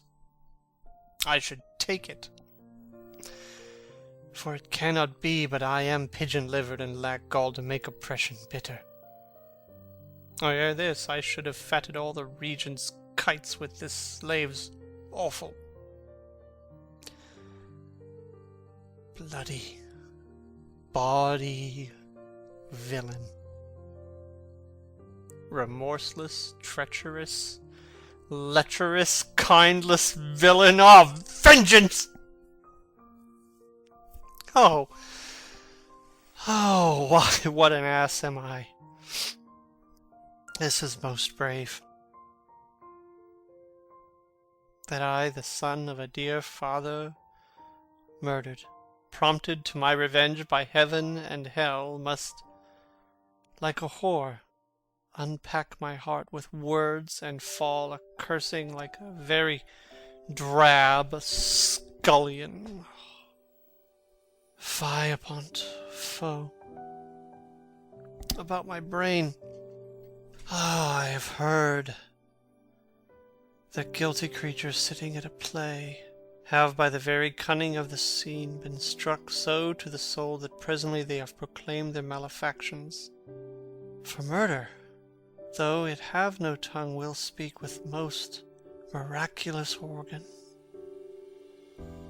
I'll have these players place something like the murder of my father before mine uncle. I'll observe his looks. I'll tend him to the quick. If he but blench, I know my course. The spirit that I have seen may be the devil, and the devil hath power to assume a pleasing shape, yea, and perhaps out of my weakness and my melancholy, as he is very potent with such spirits, abuses me to damn me. I'll have grounds more relative than this. The place, the thing wherein I'll catch the conscience of the king. Exit. End of Act 2.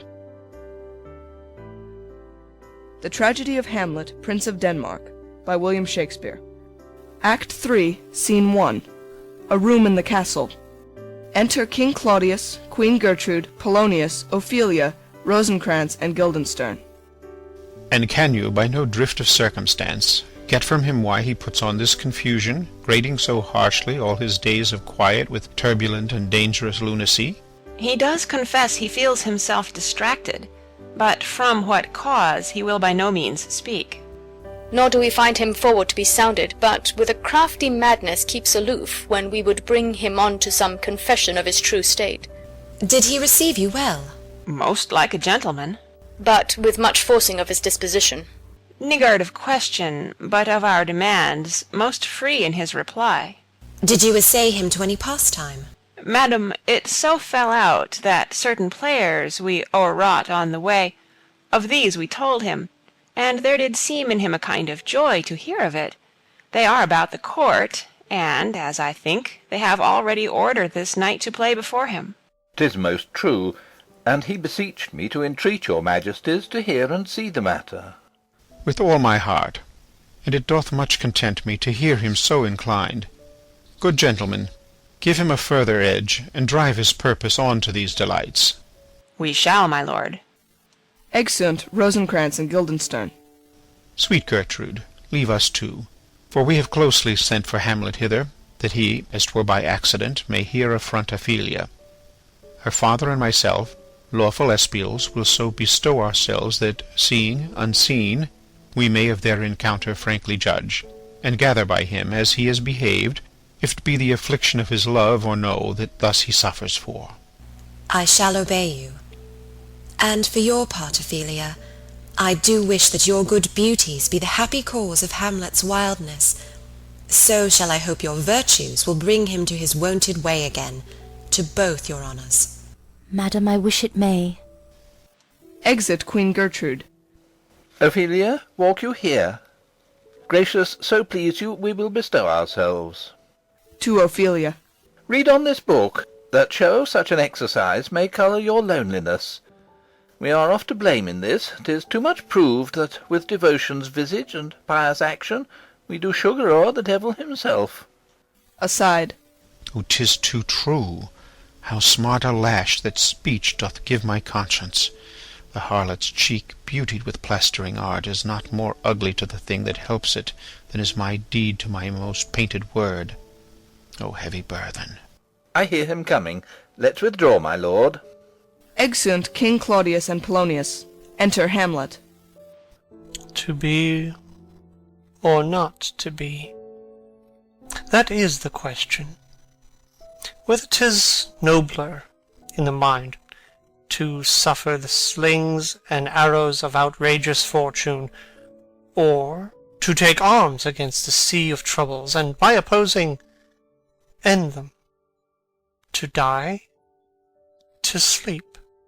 No more. And by a sleep, to say we end the heartache and the thousand natural shocks that flesh is heir to. The consummation devoutly to be wished.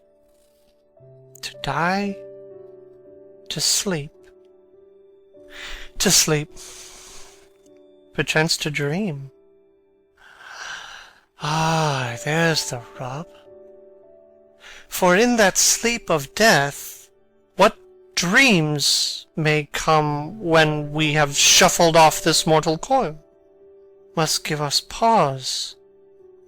There's the respect that makes calamity of so long life, for who would bear the whips and scorns of time, the oppressor's wrongs, the proud man's contumely, the pangs of despised love, the law's delay, the insolence of office, and the spurns, the patient merit of the unworthy takes, when he himself might his quietus make with a bare bodkin?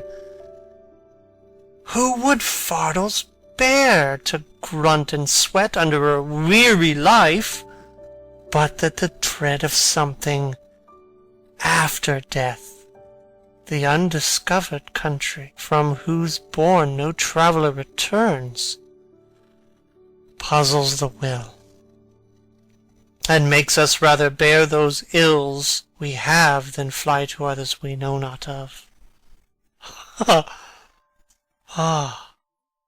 Thus conscience does make cowards of us all, and thus the native hue of resolution is sicklied o'er with the pale cast of thought, and enterprises of great pith and moment with this regard, their currents turn awry, and lose the name of action.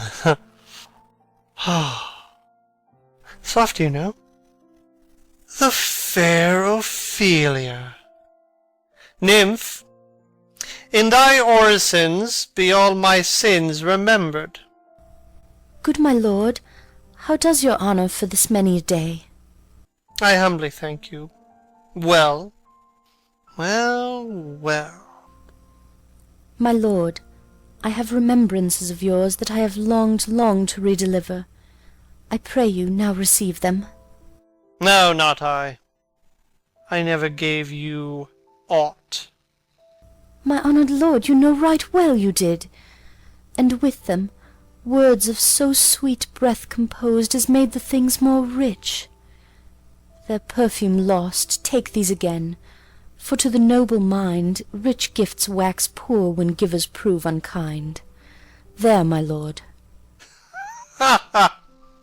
Are you honest? My lord? Are you fair? What means your lordship? That if you be honest and fair, your honesty should admit no discourse to your beauty. Could beauty, my lord, have better commerce than with honesty? Ay, truly. For the power of beauty will sooner transform honesty from what it is to a bawd than the force of honesty can translate beauty into his likeness. This was sometime a paradox, but now the time gives it proof. I did love you once. Indeed, my lord, you made me believe so. You should not have believed me. For virtue cannot so inoculate our old stock, but we shall relish of it. I loved you not. I was the more deceived. Get thee to a nunnery. Why wouldst thou be a breeder of sinners? I am myself indifferent honest, and yet I could accuse me of such things that it were better my mother had not borne me. I am very proud, revengeful, ambitious, with more offences at my beck than I have thoughts to put them in, imagination to give them shape, or time to act them in. What should fellows such as I do, crawling between earth and heaven? We are errant knaves all, believe none of us. Go thy ways to a nunnery. Where's your father? At home, my lord. Let the doors be shut upon him, that he may play the fool nowhere but in's own house. Farewell. Oh, help him, you sweet heavens. If thou dost marry, I'll give thee this plague for thy dowry. Be thou as chaste as ice, as pure as snow, thou shalt not escape calumny. Get thee to a nunnery. Go. Farewell. Or if thou wilt needs marry, marry a fool, for wise men know well enough what monsters you make of them. To a nunnery. Go. And quickly, too. Farewell. O heavenly powers, restore him. I have heard of your paintings, too, well enough. God has given you one face, and you make yourselves another. You jig, you amble, and you lisp, and nickname God's creatures, and make your wantonness your ignorance. Go to, I'll no more on't, it hath made me mad. I'll say we will have no more marriages. Those that are married already, all but one, shall live. The rest shall keep as they are. To a nunnery. Go. Exit Hamlet. Oh, what a noble mind is here o'erthrown! The courtiers, soldiers, scholars, eye, tongue, sword, the expectancy and rose of the fair state, the glass of fashion, and the mould of form, the observed of all observers quite down. And I, of ladies most dejected and wretched, that sucked the honey of his music vows, now see that noble and most sovereign reason, like sweet bells jangled out of tune and harsh, that unmatched form and feature of blown youth blasted with ecstasy. Oh, woe is me! To have seen what I have seen, see what I see. Re-enter King Claudius and Polonius. Love, his affections do not that way tend, nor what he spake, though it lacked form a little, was not like madness. There's something in his soul, o'er which his melancholy sits on brood, and I do doubt the hatch and the disclose will be some danger, which for to prevent I have in quick determination thus set it down. He shall with speed to England, for the demand of our neglected tribute, haply the seas and countries different with variable objects shall expel this something settled matter in his heart, whereon his brain still beating puts him thus from fashion of himself. What think you on it? It shall do well, but yet do I believe the origin and commencement of his grief sprung from neglected love. How now, Ophelia? You need not tell us what Lord Hamlet said, we heard it all. My lord, do as you please. But if you hold it fit, after the play, let his queen mother all alone entreat him to show his grief. Let her be round with him, and I'll be placed, so please you, in the ear of all their conference. If she find him not, to England send him, or confine him where your wisdom best shall think. It shall be so. Madness in great ones must not unwatched go. Exeunt. Scene 2. A hall in the castle. Enter Hamlet and players. Speak the speech, I pray you, as I pronounced it to you, trippingly on the tongue. But if you mouth it, as many of your players do, I had as lief the town crier spoke my lines. Nor do not saw the air too much with your hand thus, but use all gently. For in the very torrent, tempest, and, as I may say, the whirlwind of your passion, you must acquire and beget a temperance, that may give it smoothness. Oh, it offends me to the soul to hear a robustious, periwig-pated fellow tear a passion to tatters, to very rags, to split the ears of the groundlings, who for the most part are capable of nothing but inexplicable dumb shows and noise. I would have such a fellow whipped for overdoing Termagant. It out-Herods Herod. Pray you, avoid it. I warrant your honour. Be not too tame, neither, but let your own discretion be your tutor. Suit the action to the word to the action, with especial, o'erstep not the modesty of nature. For anything so overdone is from the purpose of playing, whose end, both at the first and now, was and is, to hold, as 'twere the mirror, up to nature, to show virtue her own feature, scorn her own image, and the very age and body of the time his form and pressure. Now this overdone, or come tardy off, though it make the unskilful laugh, cannot but make the judicious grieve. The censure of which, one must in your allowance o'erweigh a whole theatre of others. Oh, there be players that I have seen play, and heard others praise, and that highly. Not to speak it profanely, that neither, having the accent of Christians, nor the gait of Christian pagan nor man, have so strutted and bellowed that I have thought some of nature's journeymen had made man, and not made them well, they imitated humanity so abominably. I hope we have reformed that indifferently with us, sir. Reform it altogether, and let those that play your clowns speak no more than is set down for them, for there be of them that will themselves laugh to set on some quantity of barren spectators to laugh too, though in the meantime some necessary question of the play be then to be considered. That's villainous, and shows a most pitiful ambition in the fool that uses it. Go, make you ready. Excellent players. Enter Polonius, Rosencrantz, and Guildenstern. How now, my lord? I will the king hear this piece of work? And the queen too, and that presently. Bid the players make haste. Exit Polonius. Will you two help to hasten them? We will, my lord. Exeunt Rosencrantz and Guildenstern. Enter Horatio. What ho, Horatio! Here, sweet lord, at your service.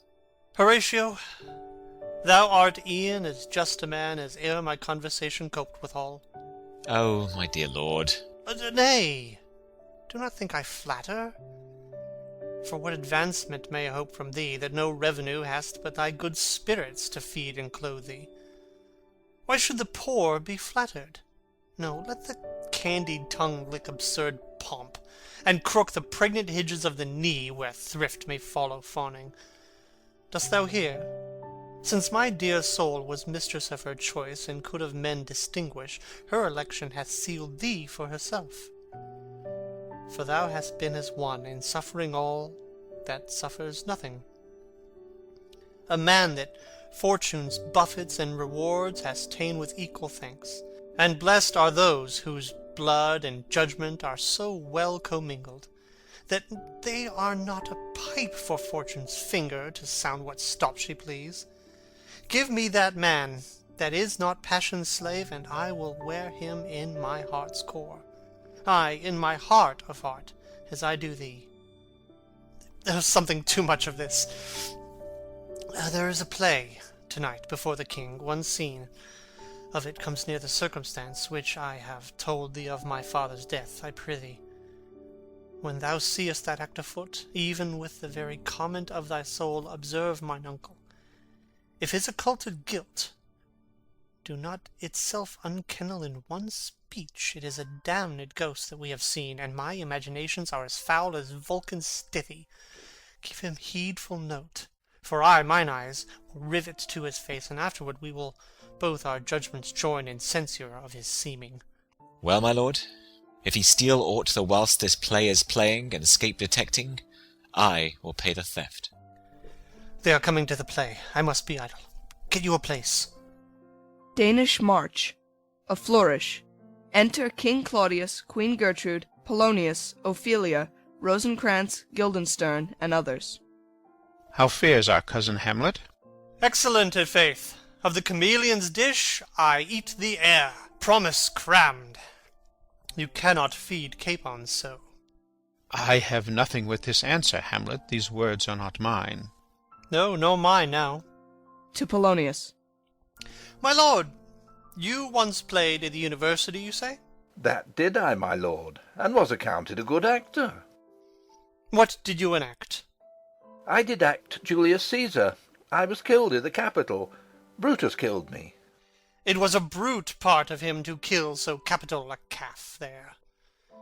Be the players ready? Ay, my lord, they stay upon your patience.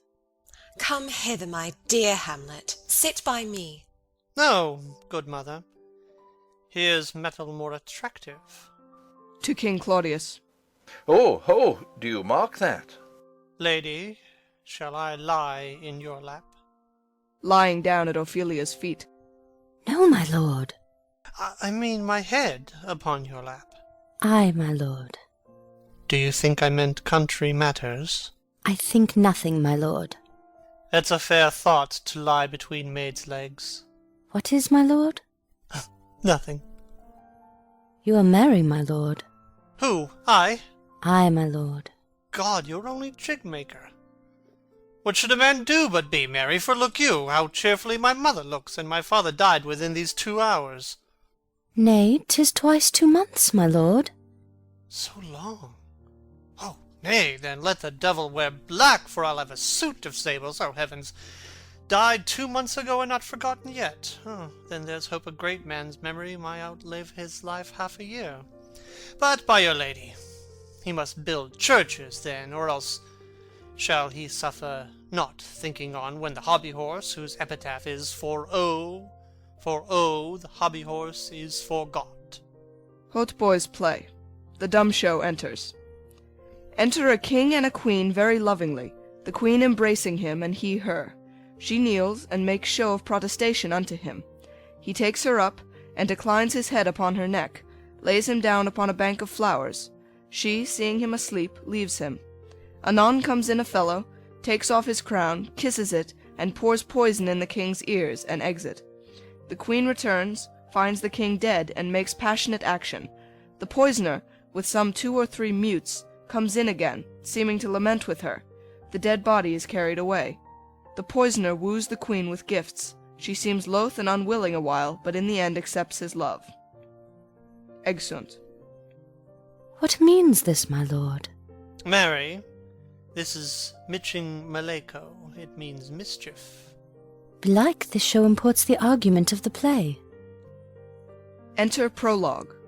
We shall know by this fellow. The players cannot keep counsel, they'll tell all. Will he tell us what this show meant?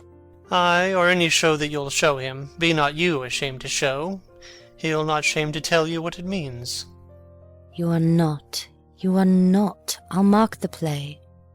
For us and for our tragedy, here stooping to your clemency, we beg your hearing, patiently. Exit Prologue. Is this a prologue or the posy of a ring? 'Tis brief, my lord.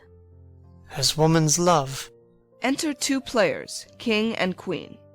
Full 30 times hath Phoebus's cart gone round Neptune's salt wash, and Tellus's orbed ground, and 30 dozen moons with borrowed sheen about the world have times 12 30s been, since love our hearts and hymen did our hands unite commutual in most sacred bands. So many journeys may the sun and moon make us again count o'er our love be done. But woe is me, you are so sick of late, so far from cheer and from your former state, that I distrust you. Yet though I discomfort you, my lord, it nothing must, for women's fear and love holds quantity in neither aught nor in extremity. Now, what my love is, proof hath made you know, and as my love is sized, my fear is so. Where love is great, the littlest doubts are fear. Where little fears grow great, great love grows there. Faith, I must leave thee, love, and shortly too. My operant powers their functions leave to do, and thou shalt live in this fair world behind, honoured, beloved, and haply one as kind, for husband shalt thou. Oh, confound the rest! Such love must needs be treason in my breast. In second husband let me be accursed. None wed the second, but who killed the first. Aside. Wormwood. Wormwood. The instances that second marriage move are base respects of thrift, but none of love. A second time I kill my husband dead, when second husband kisses me in bed. I do believe you think what now you speak, but what we do determine, oft we break. Purpose is but the slave to memory, of violent birth, but poor validity, which now, like fruit unripe, sticks on the tree, but fall unshaken when they mellow be. Most necessary 'tis that we forget to pay ourselves what to ourselves is debt. What to ourselves in passion we propose, the passion ending doth the purpose lose. The violence of either grief or joy their own enactures with themselves destroy. Where joy most revels, grief doth most lament. Grief joys, joy grieves on slender accident. This world is not for aye, nor 'tis not strange that even our loves should with our fortunes change. For 'tis a question left us yet to prove, whether love lead fortune, or else fortune love. The great man down, you mark his favourite flies. The poor, advanced, makes friends of enemies. And hitherto doth love on fortune tend. For who not needs shall never lack a friend. And who in want a hollow friend doth try, directly seasons him his enemy. But orderly, to end where I begun, our wills and fates do so contrary run, that our devices still are overthrown. Our thoughts are ours, their ends none of our own. So think thou wilt no second husband wed, but die thy thoughts when thy first lord is dead. Nor earth to me give food, nor heaven light, sport and repose lock from me day and night. To desperation turn my trust and hope, an anchor's cheer in prison be my scope. Each opposite that blanks the face of joy meet what I would have well, and it destroy. Both here and hence pursue me lasting strife, if once a widow, ever I be wife. If she should break it now. 'Tis deeply sworn. Sweet, leave me here a while.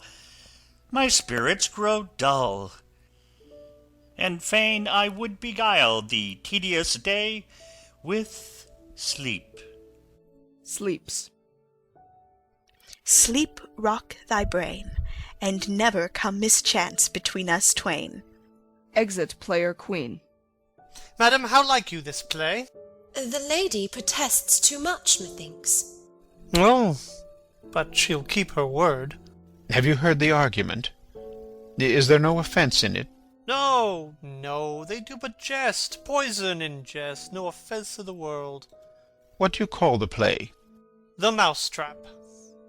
Marry, how? Tropically. This play is the image of a murder done in Vienna. Gonzago is the duke's name, his wife Baptista. You shall see anon. 'Tis a knavish piece of work, but what of that? Your Majesty and we that have free souls, it touches us not. Let the galled jade wince, our withers are unwrung. Enter Lucianus. This one is Lucianus, nephew to the king. You are as good as a chorus, my lord. I could interpret between you and your love, if I could see the puppets dallying. You are keen, my lord, you are keen. It would cost you a groaning to take off my edge. Still better and worse. So you must take your husbands. Begin, murderer! Pox, leave thy damnable faces, and begin, come! Thy croaking raven doth bellow for revenge. Thoughts black, hands act, drugs fit, and time agreeing. Confederate season, else no creature seeing. Thou mixture rank of midnight weeds collected, with Hecate's ban thrice blasted, thrice infected, thy natural magic and dire property, unwholesome life, usurp immediately. Pours the poison into the sleeper's ears. He poisons him in the garden for his estate. His name's Gonzago. The story is extant and written choice Italian. You shall see anon how the murderer gets the love of Gonzago's wife. The king rises. Art frighted with false fire? How fares my lord? Give all a play. Give me some light. Away. Lights! Exeunt all but Hamlet and Horatio. Why, let the stricken deer go weep, the heart ungalled play. For some must watch, while some must sleep, so runs the world away. Would not this, sir, and a forest of feathers, if the rest of my fortunes turn Turk with me, with 2 provincial roses on my razed shoes, get me a fellowship in a cry of players, sir? Half a share. A whole one, I. For thou dost know, O Damon dear, this realm dismantled was of Jove himself, and now reigns here a very, very Padjock. You might have rhymed. O good Horatio, I'll take the ghost's word for £1,000. Didst perceive? Very well, my lord. Upon the talk of the poisoning? I did very well note him. No! Come, some music! Come, the recorders! For if the king like not the comedy, why then belike he likes it not, perdie. Come, some music! Re-enter Rosencrantz and Guildenstern. Good my lord, vouchsafe me a word with you. Sir, a whole history. The king, sir, Ay, sir, what of him? is, in his retirement, marvellous distempered. With drink, sir? No, my lord, rather with choler. Your wisdom should show itself more rich to signify this to his doctor. For me to put him to his purgation would perhaps plunge him into far more choler. Good my lord, put your discourse into some frame, and start not so wildly from my affair. I am tame, sir. Pronounce. The queen your mother, in most great affliction of spirit, hath sent me to you. You are welcome. Nay, good my lord, this courtesy is not of the right breed. If it shall please you to make me a wholesome answer, I will do your mother's commandment. If not, your pardon and my return shall be the end of my business. Sir, I cannot. What, my lord? Make you a wholesome answer, my wit's diseased. But, sir, such answer as I can make, you shall commend. Or rather, as you say, my mother. Therefore no more, but to the matter. My mother, you say. Then thus she says, your behaviour hath struck her into amazement and admiration. A wonderful son that can so astonish a mother. But is there no sequel at the heels of this mother's admiration? Impart.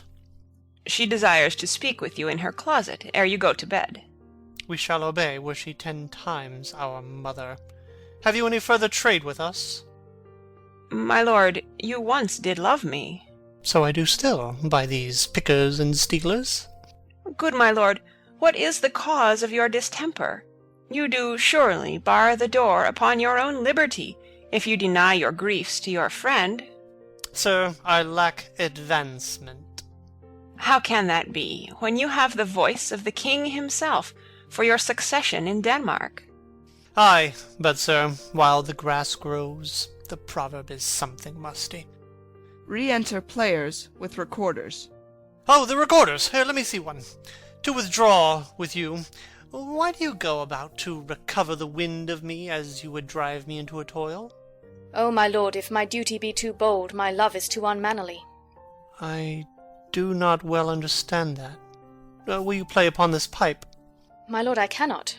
I pray you. Believe me, I cannot. I do beseech you. I know no touch of it, my lord. 'Tis as easy as lying. Govern these ventages with your fingers and thumb, give it breath with your mouth, and it will discourse most eloquent music. Look you, these are the stops. But these cannot I command to any utterance of harmony. I have not the skill. Why, look you now, how unworthy a thing you make of me. You would play upon me, you would seem to know my stops, you would pluck out the heart of my mystery, you would sound me from my lowest note to the top of my compass, and there is much music, excellent voice, in this little organ, yet cannot you make it speak. Splud, do you think I am easier to be played on than a pipe? Call me what instrument you will, though you can fret me, you cannot play upon me. Enter Polonius. God bless you, sir. My lord, the Queen would speak with you, and presently. Do you see yonder cloud that's almost in the shape of a camel? By the mass, and 'tis like a camel indeed. Methinks it is like a weasel. It is backed like a weasel. Or like a whale? Very like a whale. Then I will come to my mother by and by. They fool me to the top of my bent. I will come by and by. I will say so. By and by is easily said. Exit Polonius. Leave me, friends. Exeunt all but Hamlet. 'Tis now the very witching time of night, when churchyards yawn and hell itself breathes out contagion to this world. Now could I drink hot blood, and do such bitter business as the day would quake to look on. Soft to my mother. O heart, lose not thy nature. Let not ever the soul of Nero enter this firm bosom. Let me be cruel, not unnatural. I will speak daggers to her, but use none. My tongue and soul in this be hypocrites. How in my words soever she be shent, to give them seals never, my soul, consent. Exit. Scene 3. A room in the castle. Enter King Claudius, Rosencrantz, and Guildenstern. I like him not, nor stands it safe with us to let his madness range. Therefore prepare you. I your commission will forthwith dispatch, and he to England shall along with you. The terms of our estate may not endure hazard so dangerous as doth hourly grow out of his lunacies. We will ourselves provide. Most holy and religious fear it is to keep those many, many bodies safe that live and feed upon your majesty.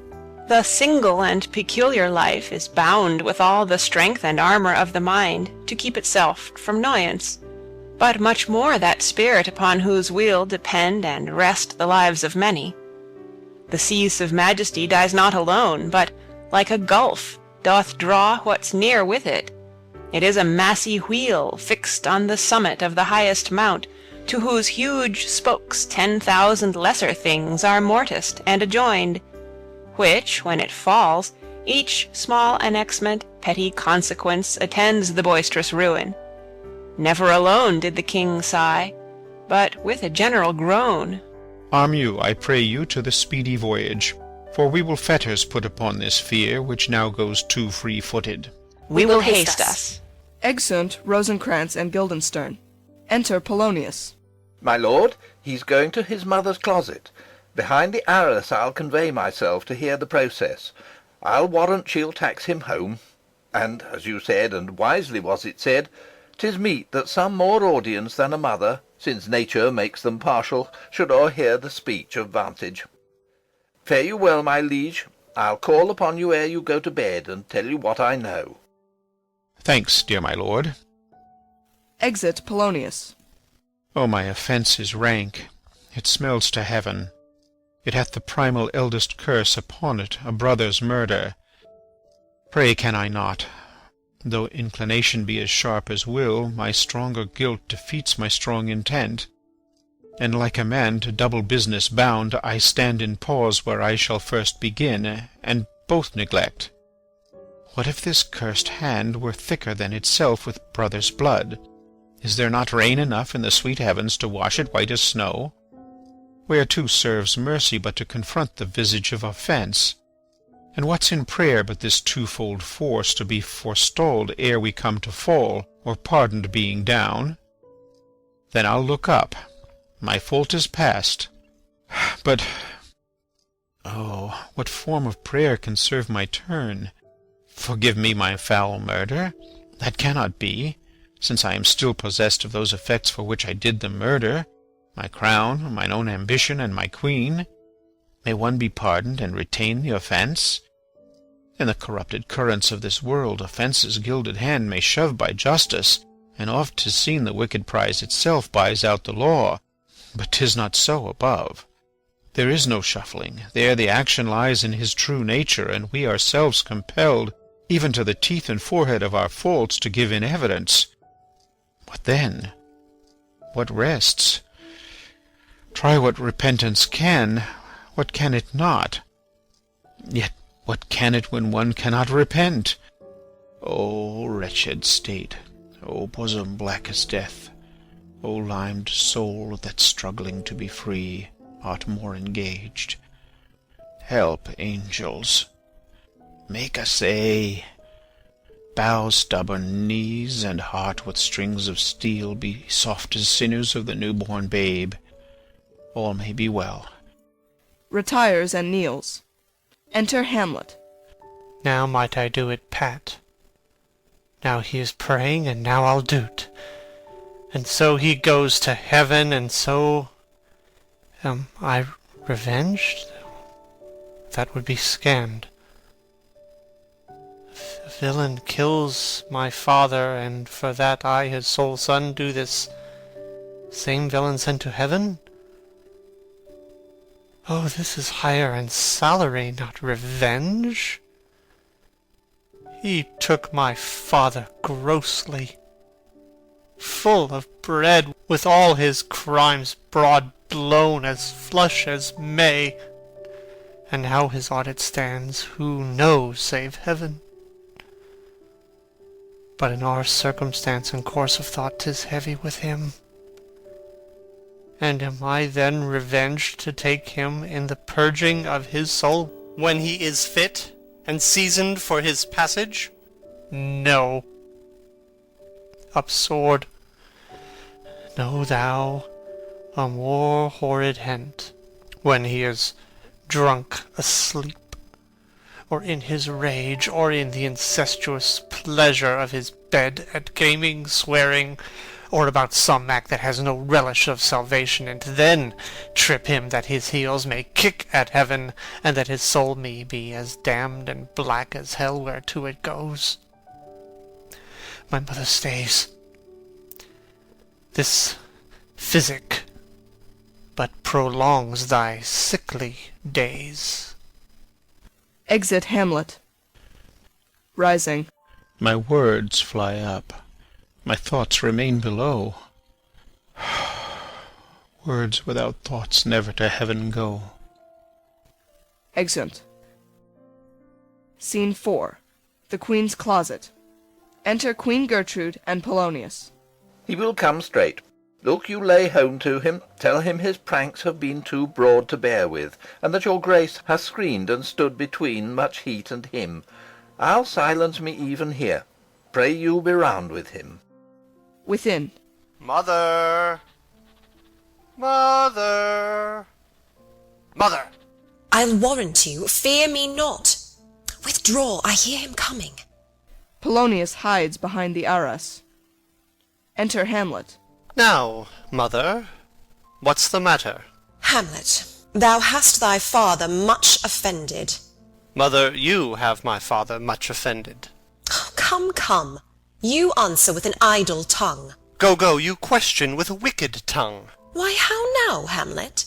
What's the matter now? Have you forgot me? No, by the rood, not so. You are the queen, your husband's brother's wife, and would it were not so, you are my mother.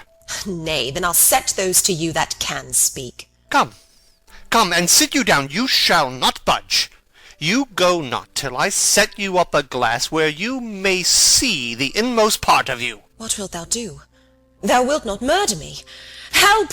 Help, ho! Behind. What? Ho! Help! Help! Help! Drawing. Oh no. A rat! Dead for a ducat! Dead! Makes a pass through the arras. Behind. I am slain. Falls and dies. Oh me! What hast thou done? Nay, I know not. Is it the king? Oh, what a rash and bloody deed is this! A bloody deed! Almost as bad, good mother, as kill a king and marry with his brother. As kill a king? Ay, lady, 'twas my word. Lifts up the arras and discovers Polonius. Thou wretched, rash, intruding fool! Farewell. I took thee for thy better. Take thy fortune. Thou find'st to be too busy is some danger. Leave wringing of your hands. Peace. Sit you down, and let me wring your heart, for so I shall, if it be made of penetrable stuff, if damned custom have not brusted it so that it is proof and bulwark against sense. What have I done, that thou darest wag thy tongue in noise so rude against me? Such an act that blurs the grace and blush of modesty, calls virtue hypocrite, takes the rose from the fair forehead of an innocent love, and sets a blister there, makes marriage vows as false as dither's oaths. Oh, such a deed, as from the body of contraction plucks the very soul, and sweet religion makes a rhapsody of words, heaven's face doth glow.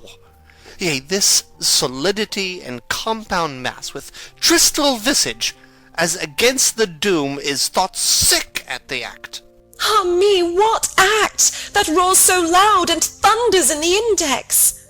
Look here, upon this picture, and on this, the counterfeit presentment of two brothers. See what a grace was seated on this brow. Hyperion's curls, the front of Jove himself, an eye like Mars to threaten and command, a station like the herald Mercury, new lighted on a heaven-kissing hill, a combination and a form indeed, where every god did seem to set his seal, to give the world assurance of a man. This was your husband.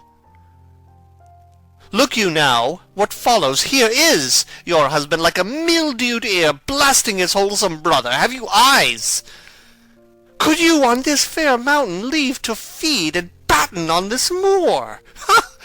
Have you eyes? You cannot call it love, for at your age the heyday in the blood is tame, it's humble, and waits upon the judgment. And what judgment would step from this to this? Sense, sure you have, else could you not have motion, but sure that sense is apoplexed. For madness would not err, nor sense to ecstasy was ne'er so thralled, but it reserved some quantity of choice to serve in such a difference. What devil was that cozened you at Hoodman blind?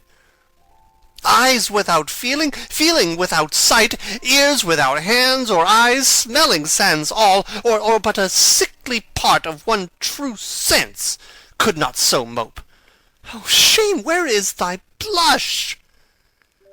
Piteous hell, if thou canst mutine in a matron's bones, to flaming youth let virtue be as wax, and melt in her own fire. Proclaim no shame when the compulsive ardor gives the charge, since frost itself as actively doth burn, and reason panders will.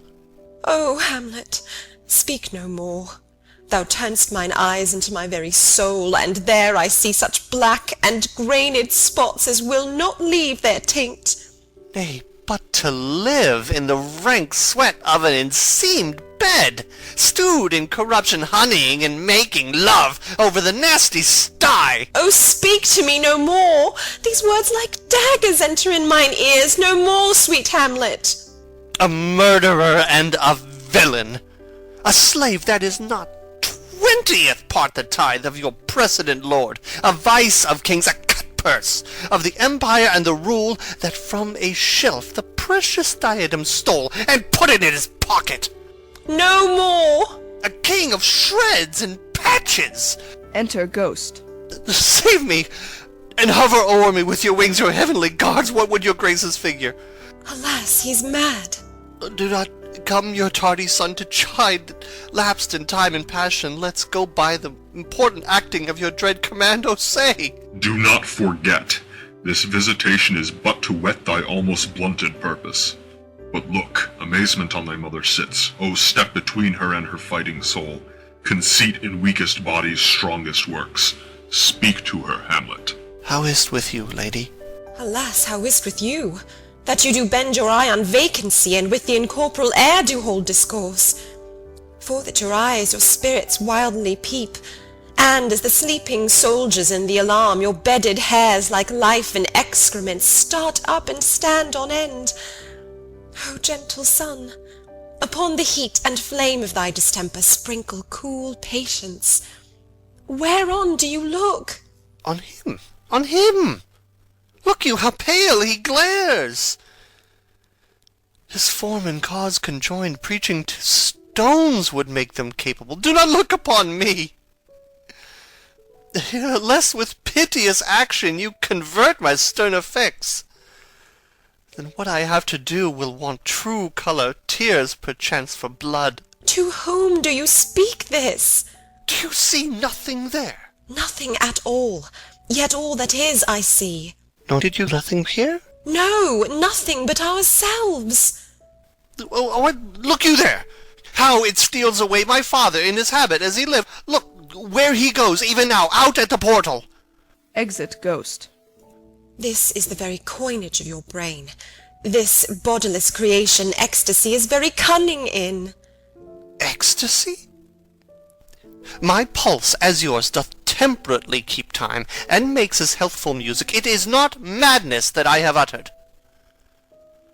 Bring me to the test, and I the matter will reword. Which madness would gamble from? Mother, for love of grace, lay not that mattering unction to your soul, that not your trespass, but my madness speaks. It will but skin and film the ulcerous place, while rank corruption, mining all within, infects unseen. Confess yourself to heaven. Repent what's past, avoid what is to come, and do not spread the compost on the weeds to make them ranker. Forgive me this my virtue, for in the fatness of these pursy times, virtue itself of vice must pardon beg.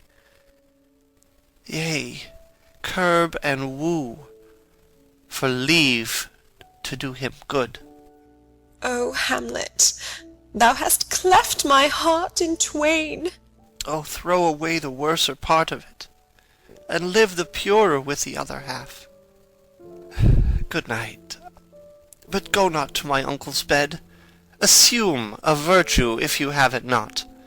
That monster custom, who all sense doth eat, of habit's devil is angel, yet in this, that to the use of actions fair and good he likewise gives a frock or livery that is aptly put on.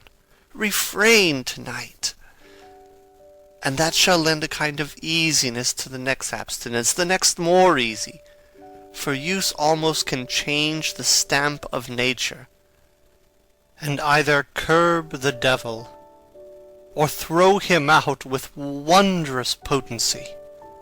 Once more, good night.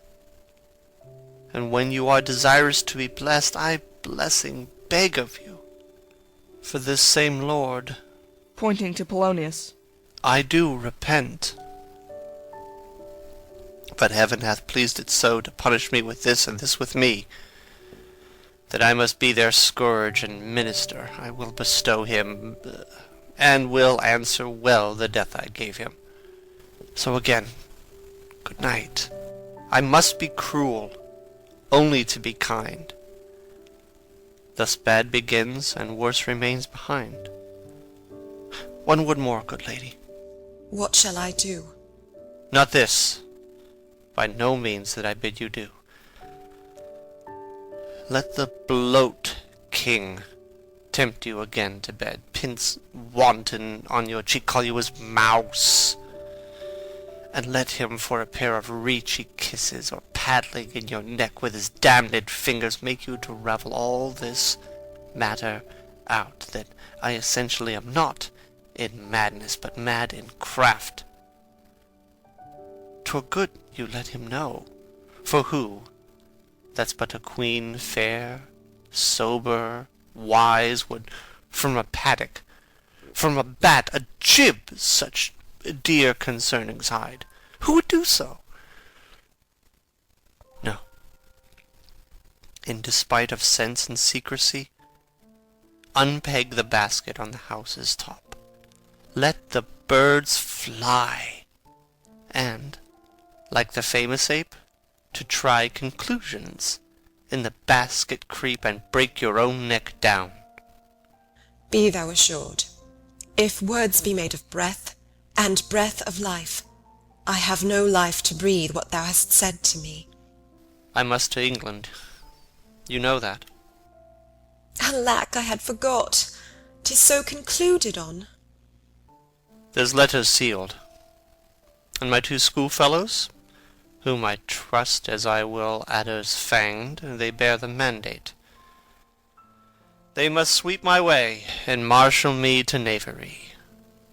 Let it work.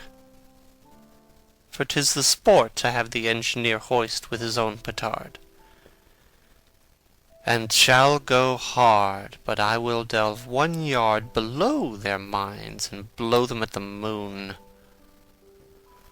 Oh, 'tis most sweet when in one line two crafts directly meet. This man shall set me packing. I'll lug the guts into the neighbor room. Mother, good night. Indeed, this counsellor is now most still, most secret, and most grave, who was in life a foolish, prating knave. Come, sir, to draw toward an end with you. Good night, mother. Exeunt severally, Hamlet dragging in Polonius. End of Act 3.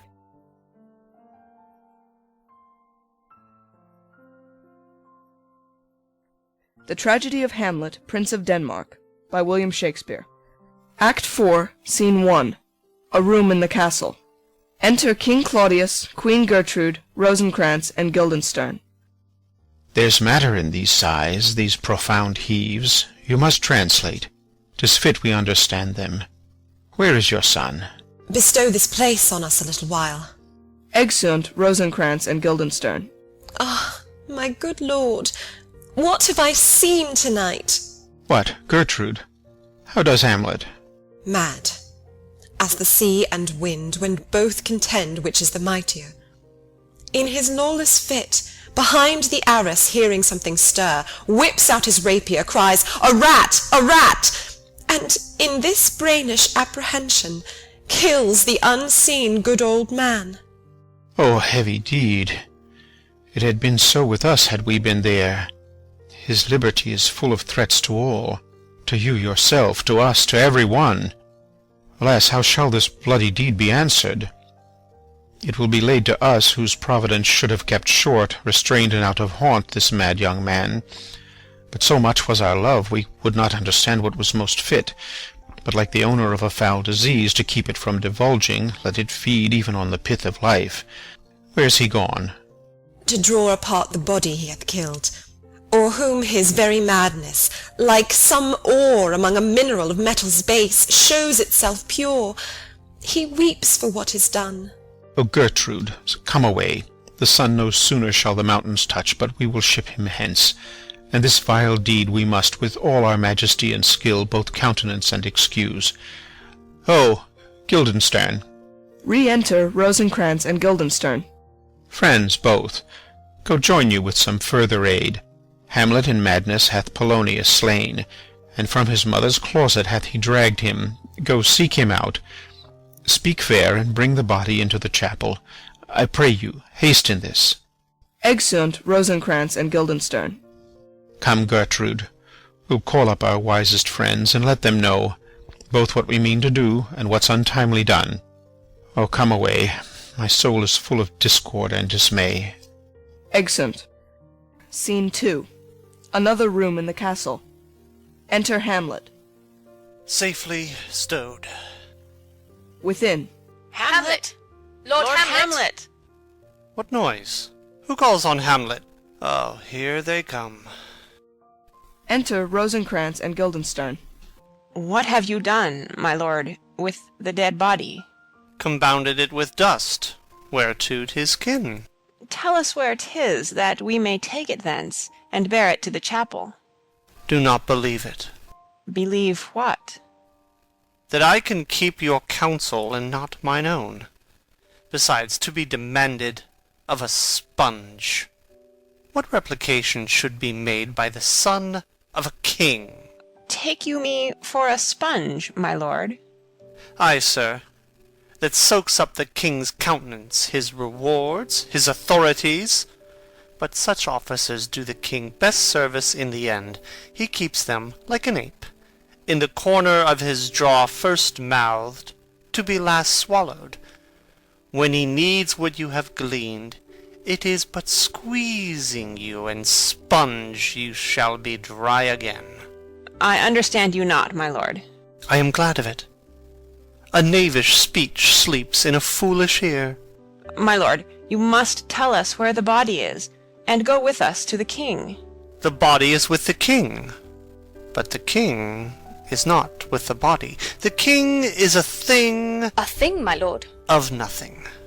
Bring me to him. Hide, fox, and all after! Exeunt. Scene 3. Another room in the castle. Enter King Claudius, attended. I have sent to seek him and to find the body.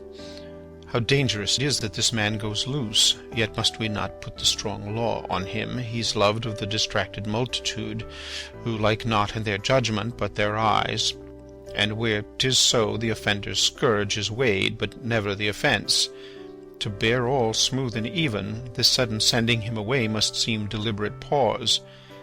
Diseases desperate grown by desperate appliance are relieved, or not at all. Enter Rosencrantz. How now? What hath befallen? Where the dead body is bestowed, my lord, we cannot get from him. But where is he? Without, my lord, guarded, to know your pleasure. Bring him before us. Ho, Guildenstern! Bring in my lord. Enter Hamlet and Guildenstern. Now, Hamlet, where's Polonius? At supper. At supper? Where? Not where he eats, but where he is eaten. A certain convocation of politic worms are e'en at him. Your worm is your only emperor for diet. We fat all creatures else to fat us, and we fat ourselves for maggots. Your fat king and your lean beggar is but variable service, 2 dishes, but to 1 table. That's the end. Alas, alas. A man may fish with the worm that hath ate of a king, and cat of the fish that hath fed of that worm. What dost thou mean by this? Nothing, but to show you how a king may go a progress through the guts of a beggar. Where is Polonius? In heaven? Send hither to see. If your messenger find him not there, seek him in the other place yourself. But indeed, if you find him not within this month, you shall nose him as you go up the stairs into the lobby. Go seek him there. To some attendants. He will stay till ye come. Exeunt attendants. Hamlet, this deed for thine especial safety, which we do tender, as we dearly grieve for that which thou hast done, must send thee hence, with fiery quickness. Therefore prepare thyself. The bark is ready, and the wind at help. The associates tend, and everything is bent for England. For England? Ay, Hamlet. Good. So is't, if thou knewest our purposes. I see a cherub that sees them. But come, for England! Farewell, dear mother. Thy loving father, Hamlet. My mother. Father and mother is man and wife is one flesh, and so my mother. Come, for England. Exit Hamlet. Follow him at foot. Tempt him with speed aboard. Delay it not. I'll have him hence tonight. Away, for everything is sealed and done, that else leans on the affair. Pray you, make haste. Exeunt Rosencrantz and Guildenstern. And England, if my love thou hold'st at aught, as my great power thereof may give thee sense, since yet thy cicatrice looks raw and red after the Danish sword, and thy free oar pays homage to us. Thou mayst not coldly set our sovereign process, which imports at full, by letters congruing to that effect, the present death of Hamlet. Do it, England, for like the hectic in my blood he rages, and thou must cure me, till I know 'tis done, however my haps, my joys were ne'er begun. Exit. Scene 4. A plain in Denmark. Enter Fortinbras, a captain, and soldiers marching. Go, captain. From me greet the Danish king. Tell him that, by his license, Fortinbras craves the conveyance of a promised march over his kingdom. You know the rendezvous. If that his majesty would aught with us, we shall express our duty in his eye, and let him know so. I will do it, my lord. Go softly on. Exeunt Fortinbras and soldiers. Enter Hamlet, Rosencrantz, Guildenstern, and others. Good sir, whose powers are these? They are of Norway, sir. How purposed, sir, I pray you? Against some part of Poland. Who commands them, sir? The nephews to old Norway, Fortinbras. Goes it against the main of Poland, sir, or for some frontier? Truly to speak, and with no addition, we go to gain a little patch of ground that hath in it no profit but the name. To pay 5 ducats, 5, I would not farm it, nor will it yield to Norway or the Pole a ranker rate should it be sold in fee. Why, then the Polack never will defend it. Yes, it is already garrisoned. 2,000 souls and 20,000 ducats will not debate the question of this straw. This is the imposthume of much wealth and peace that inward breaks, and shows no cause without why the man dies. I humbly thank you, sir. God be with you, sir. Exit Captain. Wilt please you go, my lord? I'll be with you straight. Go a little before. Exeunt all except Hamlet. How all occasions do inform against me and spur my dull revenge. What is a man, if his chief good and market of his time be but to sleep and feed? A beast, no more? Sure he that made us with such large discourse looking before and after gave us not that capability and godlike reason to fuss in us unused? Now whether it be bestial oblivion or some craven scruple of thinking too precisely on the event, a thought which, quartered, hath but 1 part wisdom and ever 3 part coward, I do not know why yet I live to say this thing's to do. Sith I have cause and will and strength and means to do't. Examples gross as earth exhort me. Witness this army of such mass and charge, led by a delicate and tender prince, whose spirit with divine ambition puffed makes mouths at the invisible event, exposing what is mortal and unsure to all that fortune, death, and danger dare, even for an eggshell. Rightly to be great is not to stir without great argument, but greatly to find quarrel in a straw when honor's at the stake. How stand I then that have a father killed, a mother stained, excitements of my reason and my blood, and let all sleep, while to my shame I see the imminent death of 20,000 men, that for a fantasy and trick of fame go to their graves like beds. Fight for a plot whereon the numbers cannot try the cause, which is not tomb enough incontinent to hide the slain. Oh, from this time forth my thoughts be bloody, or be nothing worth. Exit. Scene 5. Elsinore. A room in the castle. Enter Queen Gertrude, Horatio, and a gentleman. I will not speak with her. She is importunate, indeed distract. Her mood will needs be pitied. What would she have? She speaks much of her father, says she hears there's tricks of the world, and hems and beats her heart, spurns enviously at straws, speaks things in doubt that carry but half sense. Her speech is nothing, yet the unshaped use of it doth move the hearers to collection. They aim at it, and botch the words up fit to their own thoughts, which, as her winks and nods and gestures yield them, indeed would make one think there might be thought, though nothing sure, yet much unhappily. 'Twere good she were spoken with, for she may strew dangerous conjectures in ill-breeding minds. Let her come in. Exit Horatio. To my sick soul, as sin's true nature is, each toy seems prologue to some great amiss. So full of artless jealousy is guilt, it spills itself in fearing to be spilt.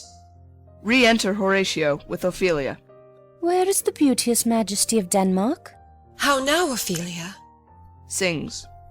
How should I your true love know from another one? By his cockle hat and staff, and his sandal shoon. Alas, sweet lady, what imports this song? Say you? Nay, pray you mark. Sings. He is dead and gone, lady. He is dead and gone. At his head a grass-green turf, at his heels a stone. Nay, but Ophelia! Pray you, mark. Sings. White his shroud as the mountain snow. Enter King Claudius. Alas, look here, my lord. Sings.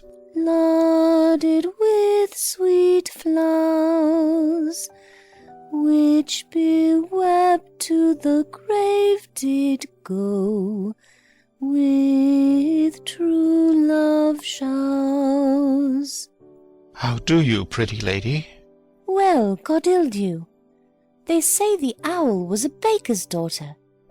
Lord, we know what we are, but not what we may be. God be at your table. Conceit upon her father. Pray you, let's have no words of this. But when they ask you what it means, say you this. Sings. Tomorrow is St. Valentine's Day, all in the morning betime, and I a maid at your window to be your Valentine. Then up he rose and donned his clothes, and up the chamber door, let in the maid that out a maid never departed more. Pretty Ophelia. Indeed, allow without an oath, I'll make an end on't. Sings. By Jis and by St. Charity, alack and fie for shame. Young men will do it if they come to it, by cock they are to blame. Quoth she, before you tumbled me, you promised me to wed. So would I ha' done by yonder sun, and thou hadst not come to my bed. How long hath she been thus? I hope all will be well. We must be patient. But I cannot choose but weep, to think they should lay him in the cold ground. My brother shall know of it, and so I thank you for your good counsel. Come, my coach. Good night, ladies. Good night, sweet ladies. Good night. Good night. Exit Ophelia. Follow her close. Give her good watch, I pray you. Exit Horatio. Oh, this is the poison of deep grief. It springs all from her father's death. Oh, Gertrude, Gertrude, when sorrows come, they come not single spies, but in battalions. First her father slain, next your son gone, and he most violent author of his own just remove. The people muddied, thick and unwholesome in their thoughts and whispers, for good Polonius's death, and we have done but greenly in hugger-mugger to inter him, poor Ophelia divided from herself and her fair judgment, without the which we are pictures or mere beasts. Last, and as much containing as all these, her brother is in secret come from France, feeds on his wonder, keeps himself in clouds, and wants not buzzers to infect his ear with pestilent speeches of his father's death. Where in necessity of matter beggared, will nothing stick our person to arraign in ear and ear. Oh, my dear Gertrude, this, like to a murdering piece, in many places gives me superfluous death. A noise within. Alack, what noise is this? Where are my Switzers? Let them guard the door. Enter another gentleman. What is the matter? Save yourself, my lord. The ocean, overpeering of his list, eats not the flats with more impetuous haste than young Laertes in a riotous head o'erbears your officers. The rabble call him lord, and as the world were now but to begin, antiquity forgot, custom not known, the ratifiers and props of every word, they cry, choose we, Laertes shall be king. Caps, hands, and tongues applaud it to the clouds. Laertes shall be king, Laertes king. How cheerfully on the false trail they cry. Oh, this is counter, you false Danish dogs. The doors are broke. Noise within. Enter Laertes, armed, Danes following.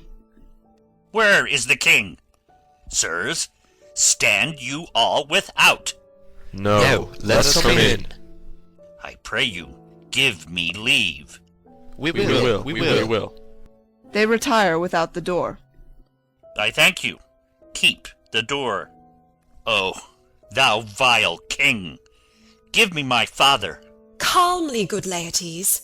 That drop of blood that's calm proclaims me bastard, cries cuckold to my father, brands the harlot even here between the chaste, unsmirched brow of my true mother.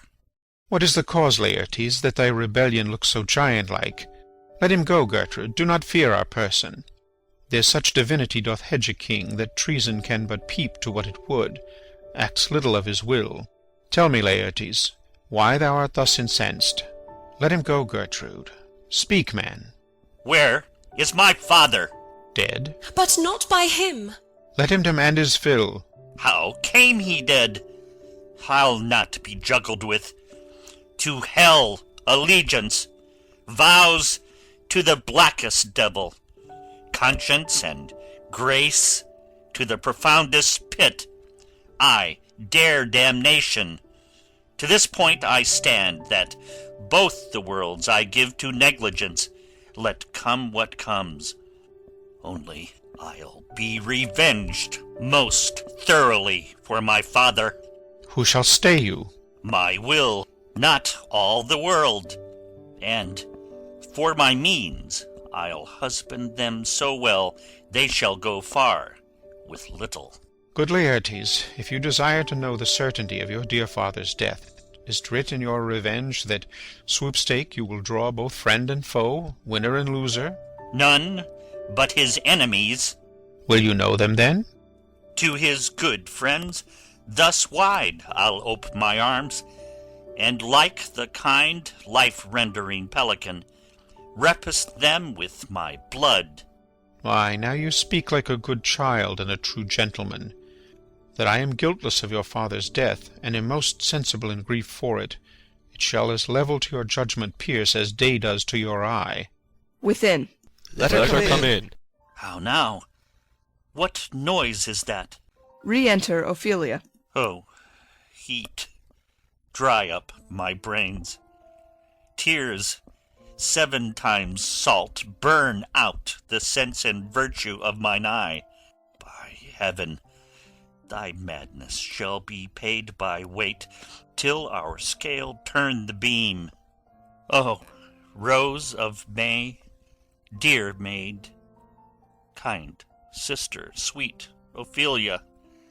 O heavens, is't possible a young maid's wits should be as moral as an old man's life? Nature is fine in love, and where 'tis fine, it sends some precious instance of itself after the thing it loves. Sings. They bore him barefaced on the bier. Hey non nonny nonny, hey nonny. And in his grave rained many a tear. Fare you well, my dove. Hadst thou thy wits, and didst persuade revenge, it could not move thus. Sings. You must sing a down, and you call him a downer. Oh, how the wheel becomes it! It is the false steward that stole his master's daughter. This nothing's more than matter. There's rosemary, that's for remembrance. Pray, love, remember. And there is pansies, that's for thoughts. A document in madness. Thoughts and remembrance fitted. There's fennel for you, and columbines. There's rue for you, and here's some for me. We may call it herb grace o' Sundays. Oh, you must wear your rue with a difference. There's a daisy. I would give you some violets, but they withered all when my father died. They say he made a good end. Sings. For bonny sweet Robin is all my joy. Thought and affliction, passion, hell itself. She turns to favor and to prettiness. Sings. And will he not come again? And will he not come again? No, no, he is dead. Go to thy deathbed. He never will come again. His beard was as white as snow, all flaxen was his bow. He is gone, and we cast away moan. God have mercy on his soul. And of all Christian souls, I pray God be with ye. Exit Ophelia. Do you see this, O God? Laertes, I must commune with your grief, or you deny me right. Go but apart, make choice of whom your wisest friends you will, and they shall hear and judge twixt you and me. If by direct or by collateral hand they find us touched, we will our kingdom give, our crown, our life, and all that we can ours to you in satisfaction. But if not, be you content to lend your patience to us, and we shall jointly labor with your soul to give it due content. Let this be so. His means of death, his obscure funeral, no trophy, sword, nor hatchment o'er his bones, no noble rite nor formal ostentation. Cry to be heard, as 'twere from heaven to earth, that I must call't in question. So you shall, and where the offence is, let the great axe fall. I pray you, go with me. Exeunt. Scene 6. Another room in the castle. Enter Horatio and a servant. What are they that would speak with me? Sailors, sir. They say they have letters for you. Let them come in. Exit servant. I do not know from what part of the world I should be greeted, if not from Lord Hamlet. Enter sailors. God bless you, sir. Let him bless thee too. He shall, sir, and please him. There's a letter for you, sir. It comes from the ambassador that was bound for England, if your name be Horatio, as I am to let know it is. Reads. Horatio, when thou shalt have overlooked this, give these fellows some means to the king. They have letters for him. Ere we were 2 days old at sea, a pirate of very warlike appointment gave us chase. Finding ourselves too slow of sail, we put on a compelled valour, and in the grapple I boarded them. On the instant they got clear of our ship, so I alone became their prisoner. They have dealt with me like thieves of mercy, but they knew what they did. I am to do a good turn for them. Let the king have the letters I have sent, and repair thou to me with as much speed as thou wouldst fly death. I have words to speak in thine ear will make thee dumb. Yet they are much too light for the bore of the matter. These good fellows will bring thee where I am. Rosencrantz and Guildenstern hold their course for England. Of them I have much to tell thee. Farewell. He that thou knowest thine, Hamlet. Come, I will make you way for these your letters, and do it the speedier, that you may direct me to him from whom you brought them. Exeunt. Scene 7. Another room in the castle. Enter King Claudius and Laertes. Now must your conscience my acquaintance seal, and you must put me in your heart for friend, sith you have heard, and with a knowing ear, that he which hath your noble father slain pursued my life. It well appears. But tell me why you proceeded not against these feats, so crimeful and so capital in nature, as by your safety, wisdom, all things else, you mainly were stirred up. Oh, for two special reasons, which may to you perhaps seem much unsinewed, but yet to me they are strong. The queen, his mother, lives almost by his looks, and for myself, my virtue or my plague, be it either which, she's so conjunctive to my life and soul, that as the star moves not but in his sphere, I could not but by her. The other motive, why to a public count I might not go, is the great love the general gender bear him, who, dipping all his faults in their affection, would, like the spring that turneth wood to stone, convert his gyves to graces, so that my arrows, too slightly timbered for so loud a wind, would have reverted to my bow again, and not where I had aimed them. And so have I a noble father lost, a sister driven into desperate terms, whose worth, if praises may go back again, stood challenger on mount of all the age for her perfections. But my revenge will come. Break not your sleeps for that. You must not think that we are made of stuff so flat and dull that we can let our beard be shook with danger and think it pastime. You shortly shall hear more. I loved your father, and we love ourself, and that, I hope, will teach you to imagine— Enter a messenger. How now? What news? Letters, my lord, from Hamlet. This to your majesty, this to the queen. From Hamlet? Who brought them? Sailors, my lord, they say. I saw them not. They were given me by Claudio. He received them of him that brought them. Laertes, you shall hear them. Leave us. Exit messenger. Reads.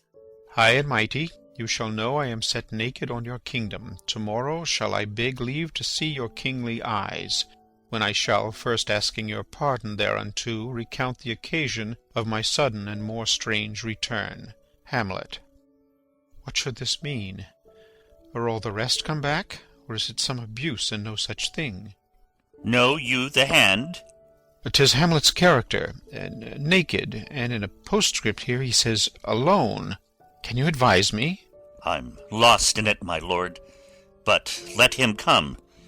It warms the very sickness in my heart, that I shall live and tell him to his teeth, thus didst thou. If it be so, Laertes, as how should it be so, how otherwise? Will you be ruled by me? Ay, my lord. So you will not o'errule me to a peace. To thine own peace. If he be now returned, as checking at his voyage, and that he means no more to undertake it, I will work him to an exploit, now ripe in my device, under the which he shall not choose but fall. And for his death no wind of blame shall breathe, but even his mother shall uncharge the practice and call it accident. My lord, I will be ruled. The rather, if you could devise it so that I might be the organ. It falls right. You have been talked of since your travel much, and that in Hamlet's hearing, for a quality wherein they say you shine, Your sum of parts did not together pluck such envy from him as did that one, and that in my regard of the unworthiest siege. What part is that, my lord? A very riband in the cap of youth, yet needful too, for youth no less becomes the light and careless livery that it wears, than settled age his sables and his weeds, importing health and graveness. 2 months since, here was a gentleman of Normandy. I've seen myself and served against the French, and they can well on horseback. But this gallant had witchcraft in it. He grew unto his seat, and to such wondrous doing brought his horse as he had been encorpsed and demi-natured with the brave beast. So far he topped my thought, that I in forgery of shapes and tricks come short of what he did. A Norman, was't? A Norman. Upon my life, Lamond. The very same. I know him well. He is the brooch indeed, and gem of all the nation. He made confession of you, and gave you such a masterly report for art and exercise in your defence, and for your rapier most especially, that he cried out, 'Twould be a sight indeed if one could match you. The scrimmers of their nation, he swore, had neither motion, guard, nor eye, if you opposed them. Sir, this report of his did Hamlet so envenom with his envy, that he could nothing do but wish and beg your sudden coming o'er to play with him. Now, out of this— What out of this, my lord? Laertes, was your father dear to you, or are you like the painting of a sorrow, a face without a heart? Why ask you this? Not that I think you did not love your father, but that I know love is begun by time, and that I see in passages of proof time qualifies the spark and fire of it. There lives within the very flame of love a kind of wick or snuff that will abate it, and nothing is at a like goodness still, for goodness, growing to a pleurisy, dies in his own too much. That we would do, we should do when we would, for this would changes, and hath abatements and delays as many as there are tongues, our hands, our accidents, and then this should is like a spendthrift sigh, that hurts by easing. But to the quick of the ulcer, Hamlet comes back. What would you undertake to show yourself your father's son in deed more than in words? To cut his throat in the church. No place, indeed, should murder sanctuarize. Revenge should have no bounds. But, good Laertes, will you do this? Keep close within your chamber. Hamlet returned shall know you are come home. We'll put on those that shall praise your excellence, and set a double varnish on the fame the Frenchman gave you. Bring you in fine together, and wager on your heads. He, being remiss, most generous, and free from all contriving, will not peruse the foils, so that with ease, or with a little shuffling, you may choose a sword unbaited, and in a passive practice requite him for your father. I will do it, and for that purpose I'll anoint my sword.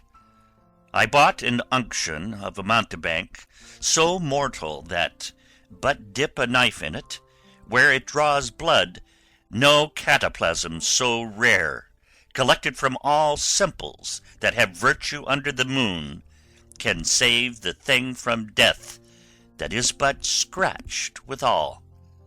I'll touch my point with this contagion, that if I gall him slightly, it may be death. Let's further think of this, weigh what convenience both of time and means may fit us to our shape. If this should fail, and that our drift look through our bad performance, 'twere better not essayed. Therefore this project should have a back or second that might hold, if this should blast in proof. Soft, let me see. Who'll make a solemn wager on your cunnings? I have. When in your motion you are hot and dry, as make your bouts more violent to that end, and that he calls for drink, I'll have prepared him a chalice for the nonce, wherein but sipping, if he by chance escape your venomed stuck, our purpose may hold there. Enter Queen Gertrude. How now, sweet queen? One woe doth tread upon another's heel, so fast they follow. Your sister's drowned, Laertes. Drowned? Oh, where? There is a willow grows aslant a brook, that shows his hoar leaves in the glassy stream. There with fantastic garlands did she come, of crowflowers, nettles, daisies, and long purples, that liberal shepherds give a grosser name. but our cold maids do dead men's fingers call them. There on the pendant boughs her coronet weeds clambering to hang, an envious sliver broke, when down her weedy trophies and herself fell in the weeping brook. Her clothes spread wide, and mermaid-like awhile they bore her up, which time she chanted snatches of old tunes, as one incapable of her own distress, or like a creature native and endued unto that element. But long it could not be, till that her garments, heavy with their drink, pulled the poor wretch from her melodious lay to muddy death. Alas, then she is drowned? Drowned. Drowned. Too much of water hast thou, poor Ophelia, and therefore I forbid my tears. But yet it is our trick. Nature her custom holds. Let shame say what it will. When these are gone, the woman will be out.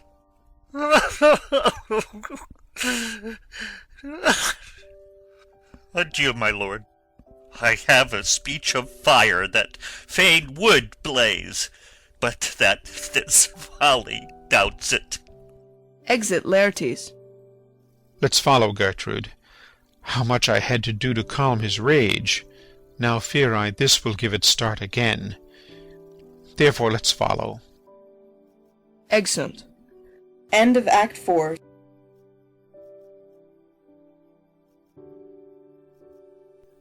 The Tragedy of Hamlet, Prince of Denmark, by William Shakespeare. Act 5, Scene 1. A churchyard. Enter two clowns with spades, etc. Is she to be buried in Christian burial that wilfully seeks her own salvation? I tell thee she is, so make her grave straight. The crowner hath sat on her and finds it Christian burial. How can that be, unless she drowned herself in her own defense? Why, 'tis found so. It must be se offendendo. It cannot be else. For here lies the point. If I drown myself wittingly, it argues an act, and an act hath three branches. It is to act, to do, to perform. Argal, she drowned herself wittingly. Nay, but hear you, goodman Delver. Give me leave. Here lies water. Good. Here stands the man. Good. If the man go to this water and drown himself, it is, will he, nil he. He goes. Mark you that. But if the water come to him and drown him, he drowns not himself.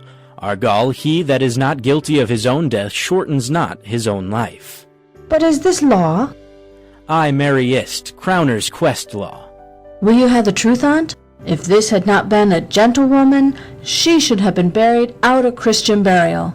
Why, there thou sayest, and that more pity that great folk should have countenance in this world to drown or hang themselves, more than they're even Christian. Come, my spade, there is no ancient gentleman but gardeners, ditchers, and grave-makers. They hold up Adam's profession. Was he a gentleman? He was the first that ever bore arms. Why, he had none.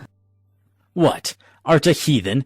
How dost thou understand the Scripture? The Scripture says, Adam digged. Could he dig without arms? If you answerest me not to the purpose, confess thyself. Go to. What is he that builds stronger than either the mason, the shipwright, or the carpenter? A gallows maker, for that frame outlives 1,000 tenants. I like thy wit well, in good faith. The gallows does well, but how does it well? It does well to those that do in. Now thou dost ill to say the gallows is built stronger than the church. Argal, the gallows may do well to thee. Toot, come again. Who builds stronger than a mason, a shipwright, or a carpenter? Aye, tell me that, eunuch. Marry, now I can tell. Toot. Mass, I cannot tell. Enter Hamlet and Horatio at a distance. Cudgel thy brains no more about it, for your dull ass will not mend his pace with beating, and when you are asked this question next, say, a grave maker. The houses that he makes last till doomsday. Go, get thee to Johann, fetch me a stoup of liquor. Exit second clown. First clown digs and sings.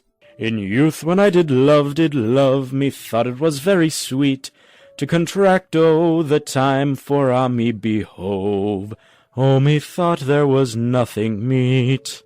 Has this fellow no feeling of his business, that he sings grave-making? Custom hath made it in him a property of easiness. 'Tis e'en so. The hand of little employment hath the daintier sense. Sings.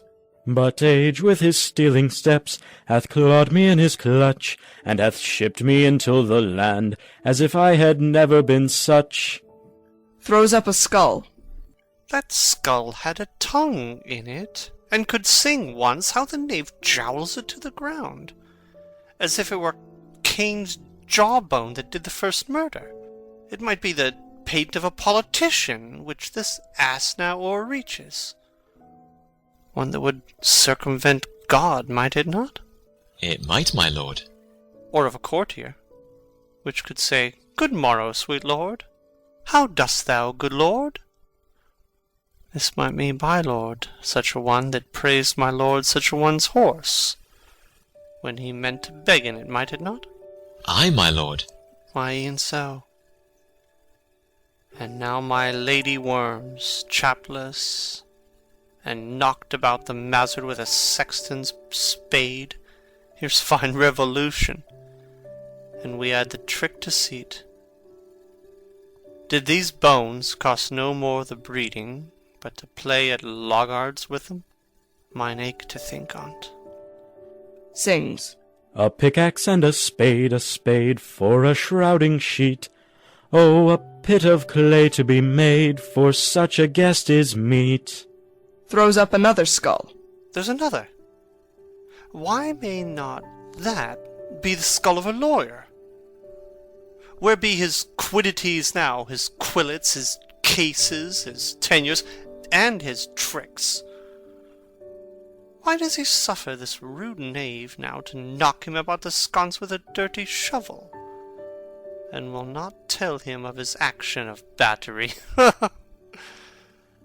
This fellow might be in time a great buyer of land, with his statues, his recognizances, his fines, his double vouchers, his recoveries.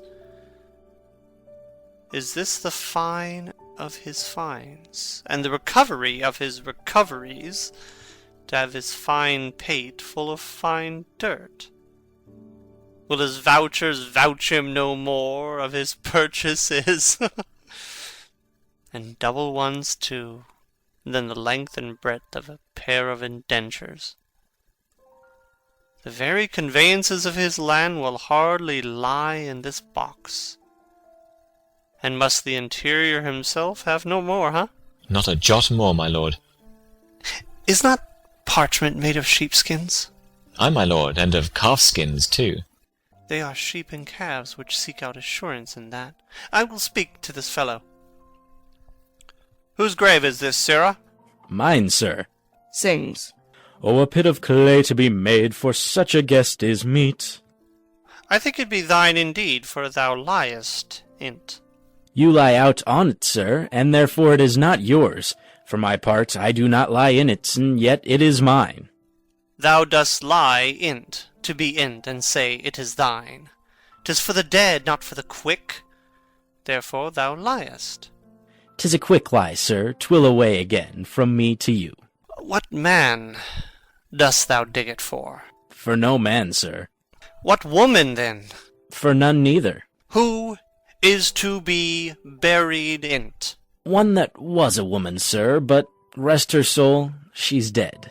How absolute the knave is. We must speak by the card, or equivocation will undo us. By the Lord, Horatio, these 3 years I have taken note of it. The age is grown so picked that the toe of the peasant comes so near the heel of the courtier he gaffs his kibe. How long hast thou been a grave-maker? Of all the days of the year, I came to it that day that our last King Hamlet overcame Fortinbras. How long is that since? Cannot you tell that? Every fool can tell that. It was the very day that young Hamlet was born, he that is mad and sent into England. Aye, marry, why was he sent into England? Why, because he was mad. He shall recover his wits there, or, if he do not, it's no great matter there. Why? 'Twill not be seen in him there. There the men are as mad as he. How came he mad? Very strangely, they say. How strangely? Faith, e'en with losing his wits. Upon what ground? Why, here in Denmark. I have been sexton here, man and boy, 30 years. How long will a man lie in the earth ere he rot? If he be not rotten before he die, as we have many pocky courses nowadays that will scarce hold the laying in, he will last you some 8 or 9 year. A tanner will last you 9 year. Why he more than another? Why, sir, his hide is so tanned with his trade that he will keep out water a great while, and your water is a sore decayer of the horse and dead body. Here's a skull now. This skull has lain in the earth 23 years. Whose was it? A horse and mad fellow's it was. Whose do you think it was? Nay, I know not. A pestilence on him for a mad rogue. I poured a flagon of Rhenish on my head once. This same skull, sir, was Yorick's skull, the king's jester. This? E'en that. Let me see. Takes the skull. Ah, alas, poor Yorick. I knew him, Horatio, a fellow of infinite jest, of most excellent fancy. He hath borne me on his back 1,000 times. And now? How abhorred in my imagination it is, my gorge rims at it. He hung those lips I have kissed I know not how oft. Where be your jibes now? Your gambols, your songs, your flashes of merriment that were wont to set the table on a roar? Not one now, to mock your own grinning. Quite chapfallen. Now, get you to my lady's chamber, and tell her. Let her paint an inch thick, to this favour she must come. Make her laugh at that. Prithee, Horatio, tell me one thing. What's that, my lord? Dost thou think Alexander looked o' this fashion in the earth? E'en so. And smelt so? Oh! Puts down the skull. E'en so, my lord. To what base uses we may return, Horatio? Why may not imagination trace the noble dust of Alexander, till he find it stopping a bunghole? 'Twere to consider too curiously to consider so. No, faith, not a jot, but to follow him thither with modesty enough and likelihood to lead it. As thus, Alexander died, Alexander was buried. Alexander returneth into dust, the dust is of earth. Of earth we make loam. And why of that loam, whereto he was converted, might they not stop a beer barrel? Imperious Caesar, dead, turned to clay, might stop a hole to keep the wind away. Oh, that earth, which kept the world in awe, should patch a wall to expel the winter flaw. Soft. Soft aside, here comes the king. Enter priest, etc. in procession. The corpse of Ophelia, Laertes, and mourners following. King Claudius, Queen Gertrude, their trains, etc. The queen, the courtiers, who is this they follow? And with such maimed rites, this doth betoken the course they follow did with desperate hand fordo its own life. 'Twas of some estate. Couch we a while and mark. Retiring with Horatio. What ceremony else? That is Laertes, a very noble youth. Mark. Her obsequies have been as far enlarged as we have warranties. her death was doubtful. And but that great command o'ersways the order she should in ground unsanctified have lodged till the last trumpet. For charitable prayers, shards, flints and pebbles should be thrown on her, yet here she is allowed her virgin rites, her maid instruments, and the bringing home of bell and burial. Must there no more be done? No more be done. We should profane the service of the dead to sing a requiem and such rest to her as to peace-parted souls. Lay her in the earth, and from her fair and unpolluted flesh may violets spring. I tell thee, churlish priest, a ministering angel shall my sister be when thou liest howling. To fair Ophelia? Sweets to the sweet, farewell. Scattering flowers. I hoped thou shouldst have been my Hamlet's wife. I thought thy bride bed to have decked, sweet maid, and not have strewed thy grave. Oh, treble woe fall 10 times treble on that cursed head, whose wicked deed thy most ingenious sense deprived thee of. Hold off the earth awhile, till I have caught her once more in mine arms. Leaps into the grave.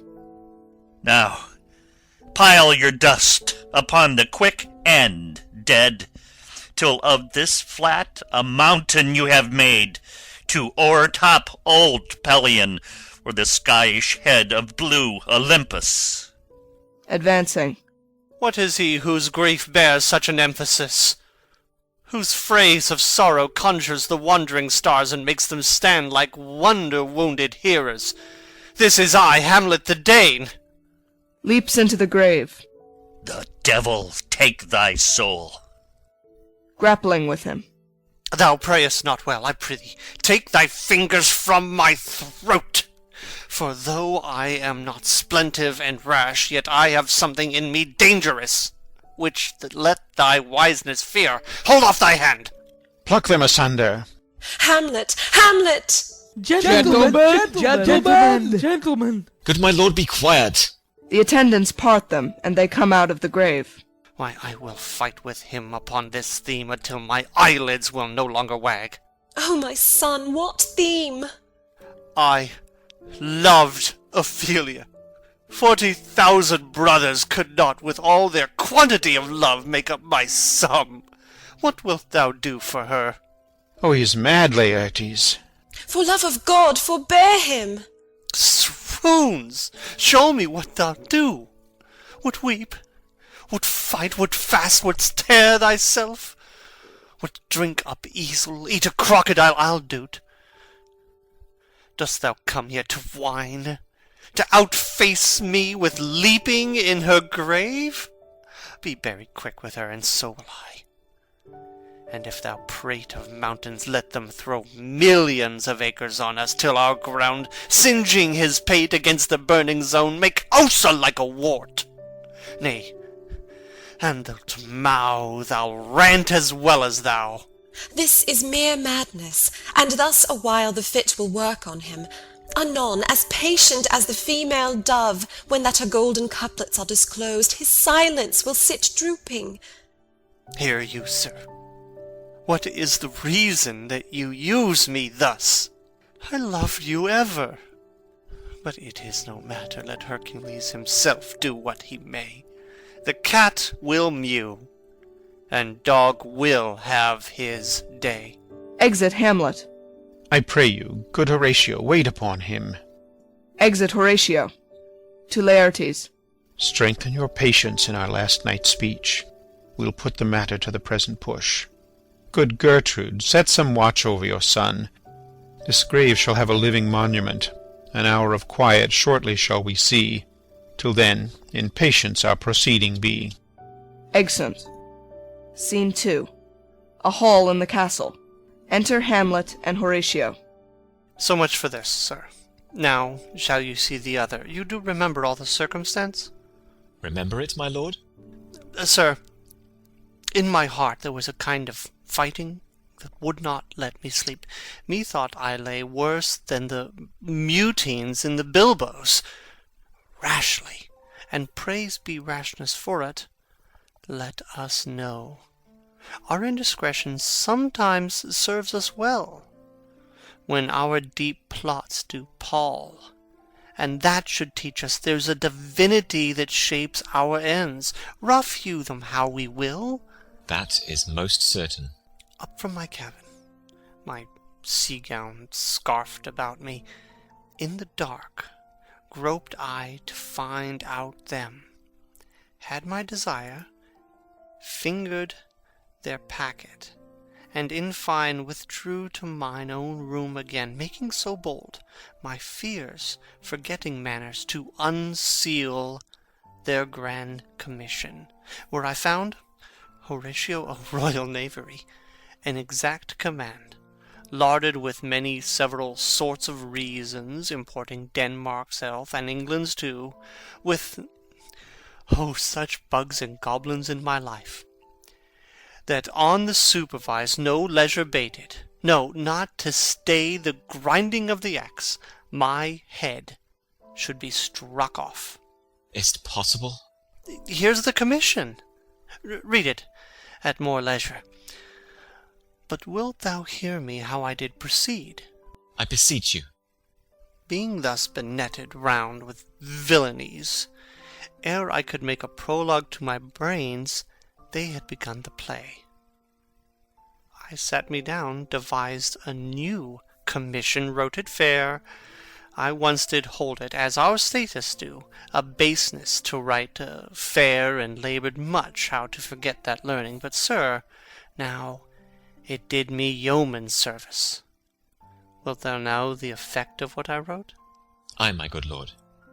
An earnest conjuration from the king, as England was his faithful tributary, as love between them like the palm might flourish, as peace should stiff her wheaten garland wear, and stand a comma atween their amities, and many such like asses of great charge, that on the view and knowing of these contents, without abatement further, more or less, he should the bearers put to sudden death, no shriving time allowed. How is this sealed? Why, even in that was heaven ordinant. I had my father's signet in my purse, which was the model of that Danish seal. Folded the writ up in form of the other, scribed it, gave it the impression, placed it safely, the changeling never known. Now, the next day was our sea fight, and what to this was sequenced, thou knowst already. So Guildenstern and Rosencrantz go to it. Ay, man, they did make love to this employment. They are not near my conscience. Their defeat does by their own insinuation grow. 'Tis dangerous when the baser nature comes between the pass and fell incensed points of mighty opposites. Why, what a king is this? Does it not, thinks thee, stand me now upon? He that hath killed my king and whored my mother, popped in between the election and my hopes, thrown out his angle for my proper life, and with such cozenage, is not the perfect conscience to quit him with this arm? And is not to be damned to let this canker of our nature come in further evil? It must be shortly known to him from England what is the issue of the business there. It will be short.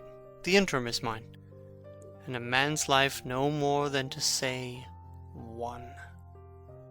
But I am very sorry, good Horatio, that to Laertes I forgot myself. For by the image of my cause I see the portraiture of his. I'll court his favours, but sure the bravery of his grief did put me into a towering passion. Peace! Who comes here? Enter Osric. Your lordship is right welcome back to Denmark. I humbly thank you, sir. Dost know this wanderfly? No, my good lord. Thy state is the more gracious, for 'tis a vice to know him. He hath much land and fertile. Let a beast be lord of beasts, and his crib shall stand at the king's mess. 'Tis a show, but, as I say, spacious in the possession of dirt.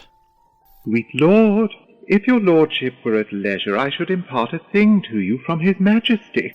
I will receive it, sir, with all diligence of spirit. Put your bonnet to his right use, 'tis for the head. I thank your lordship. It is very hot. No, believe me, 'tis very cold, the wind is northerly. It is indifferent cold, my lord, indeed. But yet methinks it is very sultry and hot for my complexion. Exceedingly, my lord. It is very sultry, as it were. I cannot tell how. But, my lord, his majesty bade me signify to you that he has laid a great wager on your head. Sir, this is the matter. I beseech you, remember... Hamlet moves him to put on his hat. Nay, good my lord, for mine ease, in good faith. Sir, here is newly come to court Laertes, believe me, an absolute gentleman, full of most excellent differences, of very soft society and great showing. Indeed, to speak feelingly of him, he is the card or calendar of gentry, for you shall find in him the continent of what part a gentleman would see. Sir, his definement suffers no perdition in you, though I know to divide him inventorially would dizzy the arithmetic of memory, and yet by yaw neither, in respect of his quick sale. But in the verity of extolment I take him to be a soul of great article, and his infusion of such dearth and rareness as, to make true diction of him, his semblance is his mirror. And who else would trace him his umbrage, nothing more. Your lordship speaks most infallibly of him. The concernacy, sir, why do we wrap the gentleman in our more raw breath? Sir? It's not possible to understand in another tongue. You will do it, sir, really. What imports the nomination of this gentleman? Of Laertes? His purse is empty already. All's golden words are spent. Of him, sir. I know you are not ignorant. I would you did, sir, yet in faith if you did, it would not much approve me. Well, sir? You are not ignorant of what excellence Laertes is. I do not confess that, lest I should compare with him in excellence, but to know a man well were to know himself. I mean, sir, for his weapon, but in the imputation laid on him by them, in his meed he's unfellowed. What's his weapon? Rapier and dagger. That's two of his weapons, but, well... The king, sir, hath wagered with him 6 Barbary horses, against the which he has imponed, as I take it, 6 French rapiers and poniards with their assigns, as girdles, hangers, and so. 3 of the carriages, in faith, are very dear to fancy. Very responsive to the hilts, most delicate carriages, and of very liberal conceit. What call you the carriages? I knew you must be edified by the margin ere you had done. The carriages, sir, are the hangers. The phrase would be more germane to the matter. If he could carry cannon by our sides, I would it might be hangers till then.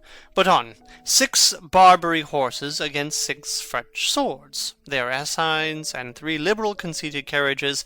That's the French bet against the Danish. Why is this imponed, as you call it?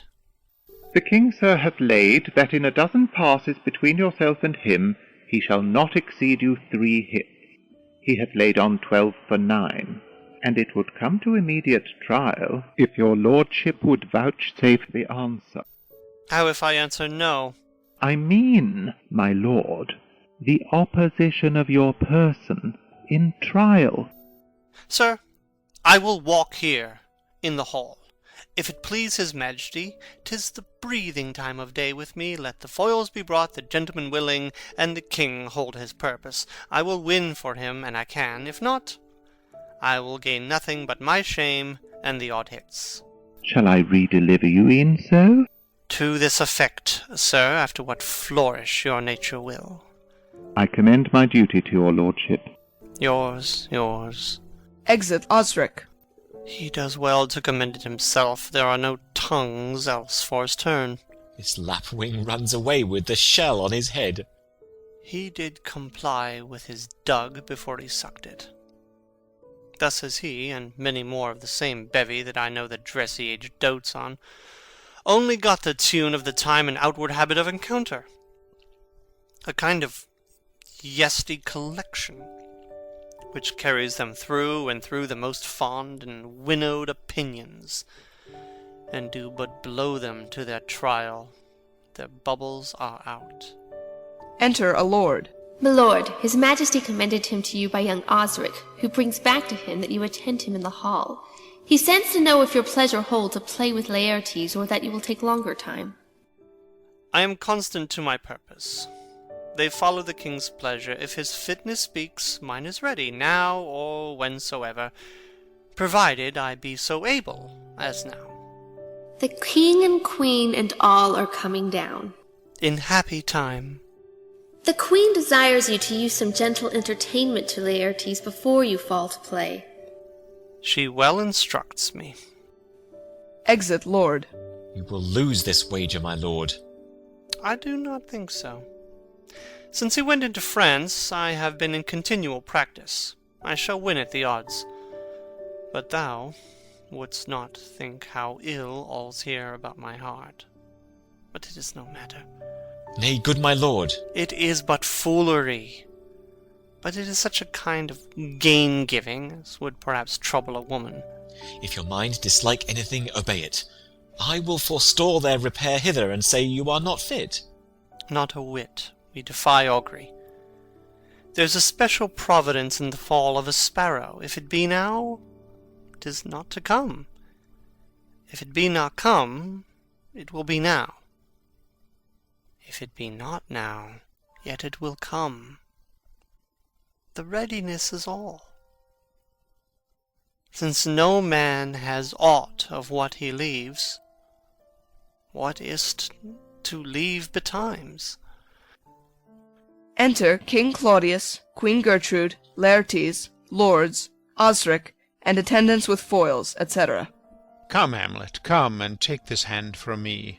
King Claudius puts Laertes' hand into Hamlet's. Give me your pardon, sir.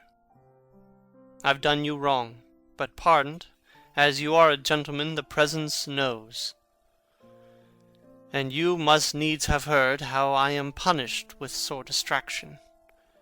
What I have done, that might your nature, honour, and exception roughly awake, I here proclaim was madness. Was't Hamlet wronged Laertes? Never, Hamlet. If Hamlet from himself be ta'en away, and when he's not himself does wrong Laertes, then Hamlet does it not. Hamlet denies it. Who does it then? 'Tis madness. If it be so, Hamlet is of the faction that is wronged. His madness is poor Hamlet's enemy. Sir, in this audience, let my disclaiming from a purposed evil free me so far in your most generous thoughts, that I have shot mine arrow o'er the house, and hurt my brother. I am satisfied in nature, whose motive, in this case, should stir me most to my revenge. But in my terms of honour I stand aloof, and will no reconcilement, till by some elder masters of known honour I have a voice and precedent of peace, to keep my name ungored. But till that time I do receive your offered love like love, and will not wrong it. I embrace it freely, and will this brother's wager frankly play. Give us the foils. Come on. Come, one for me. I'll be your foil, Laertes. In mine ignorance your skill shall, like a star in the darkest night, stick fiery off indeed. You mock me, sir. No, by this hand. Give them the foils, young Osric.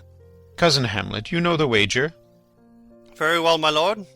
Your grace hath laid the odds of the weaker side. I do not fear it. I have seen you both. But since he is bettered, we have therefore odds. This is too heavy. Let me see another.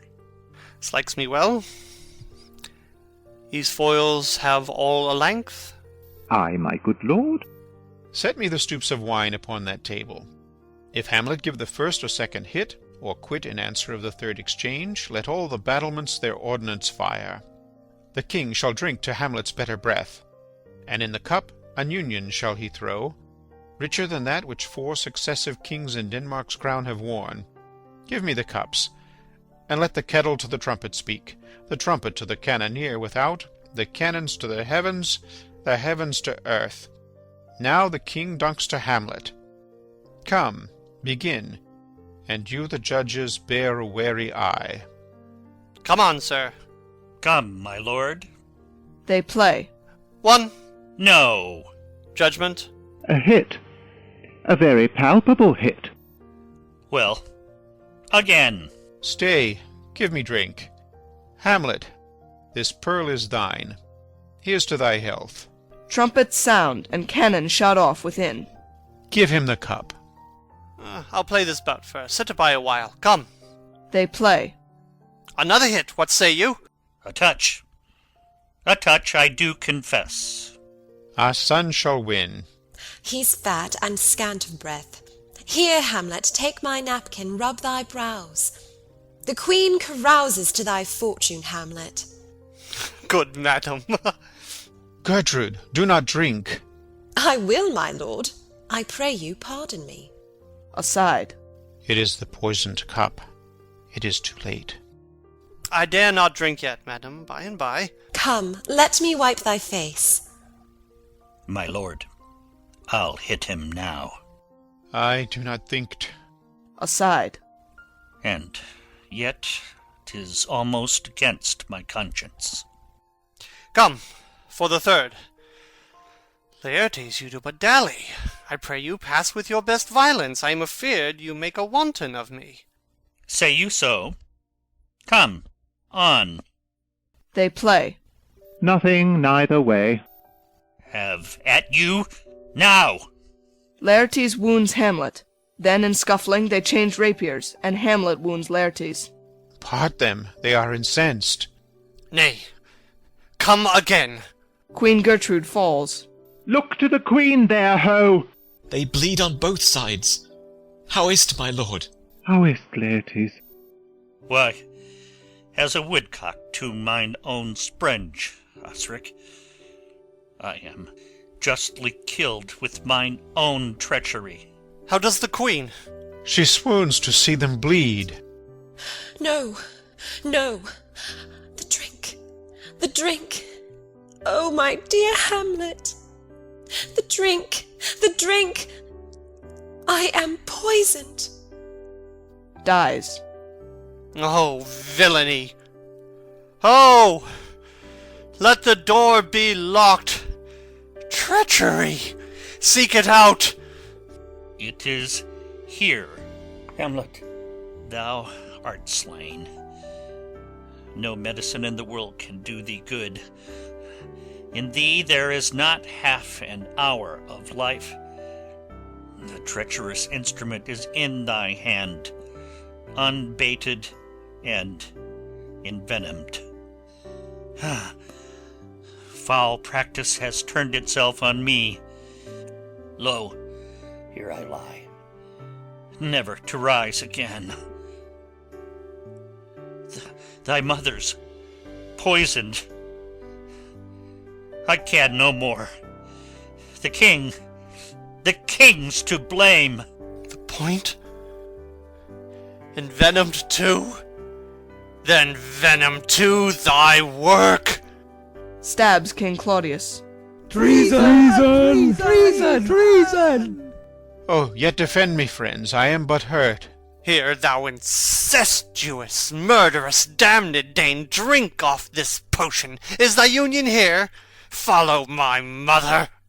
King Claudius dies. He is justly served. It is a poison tempered by himself. Exchange forgiveness with me, noble Hamlet. Mine and my father's death come not upon thee,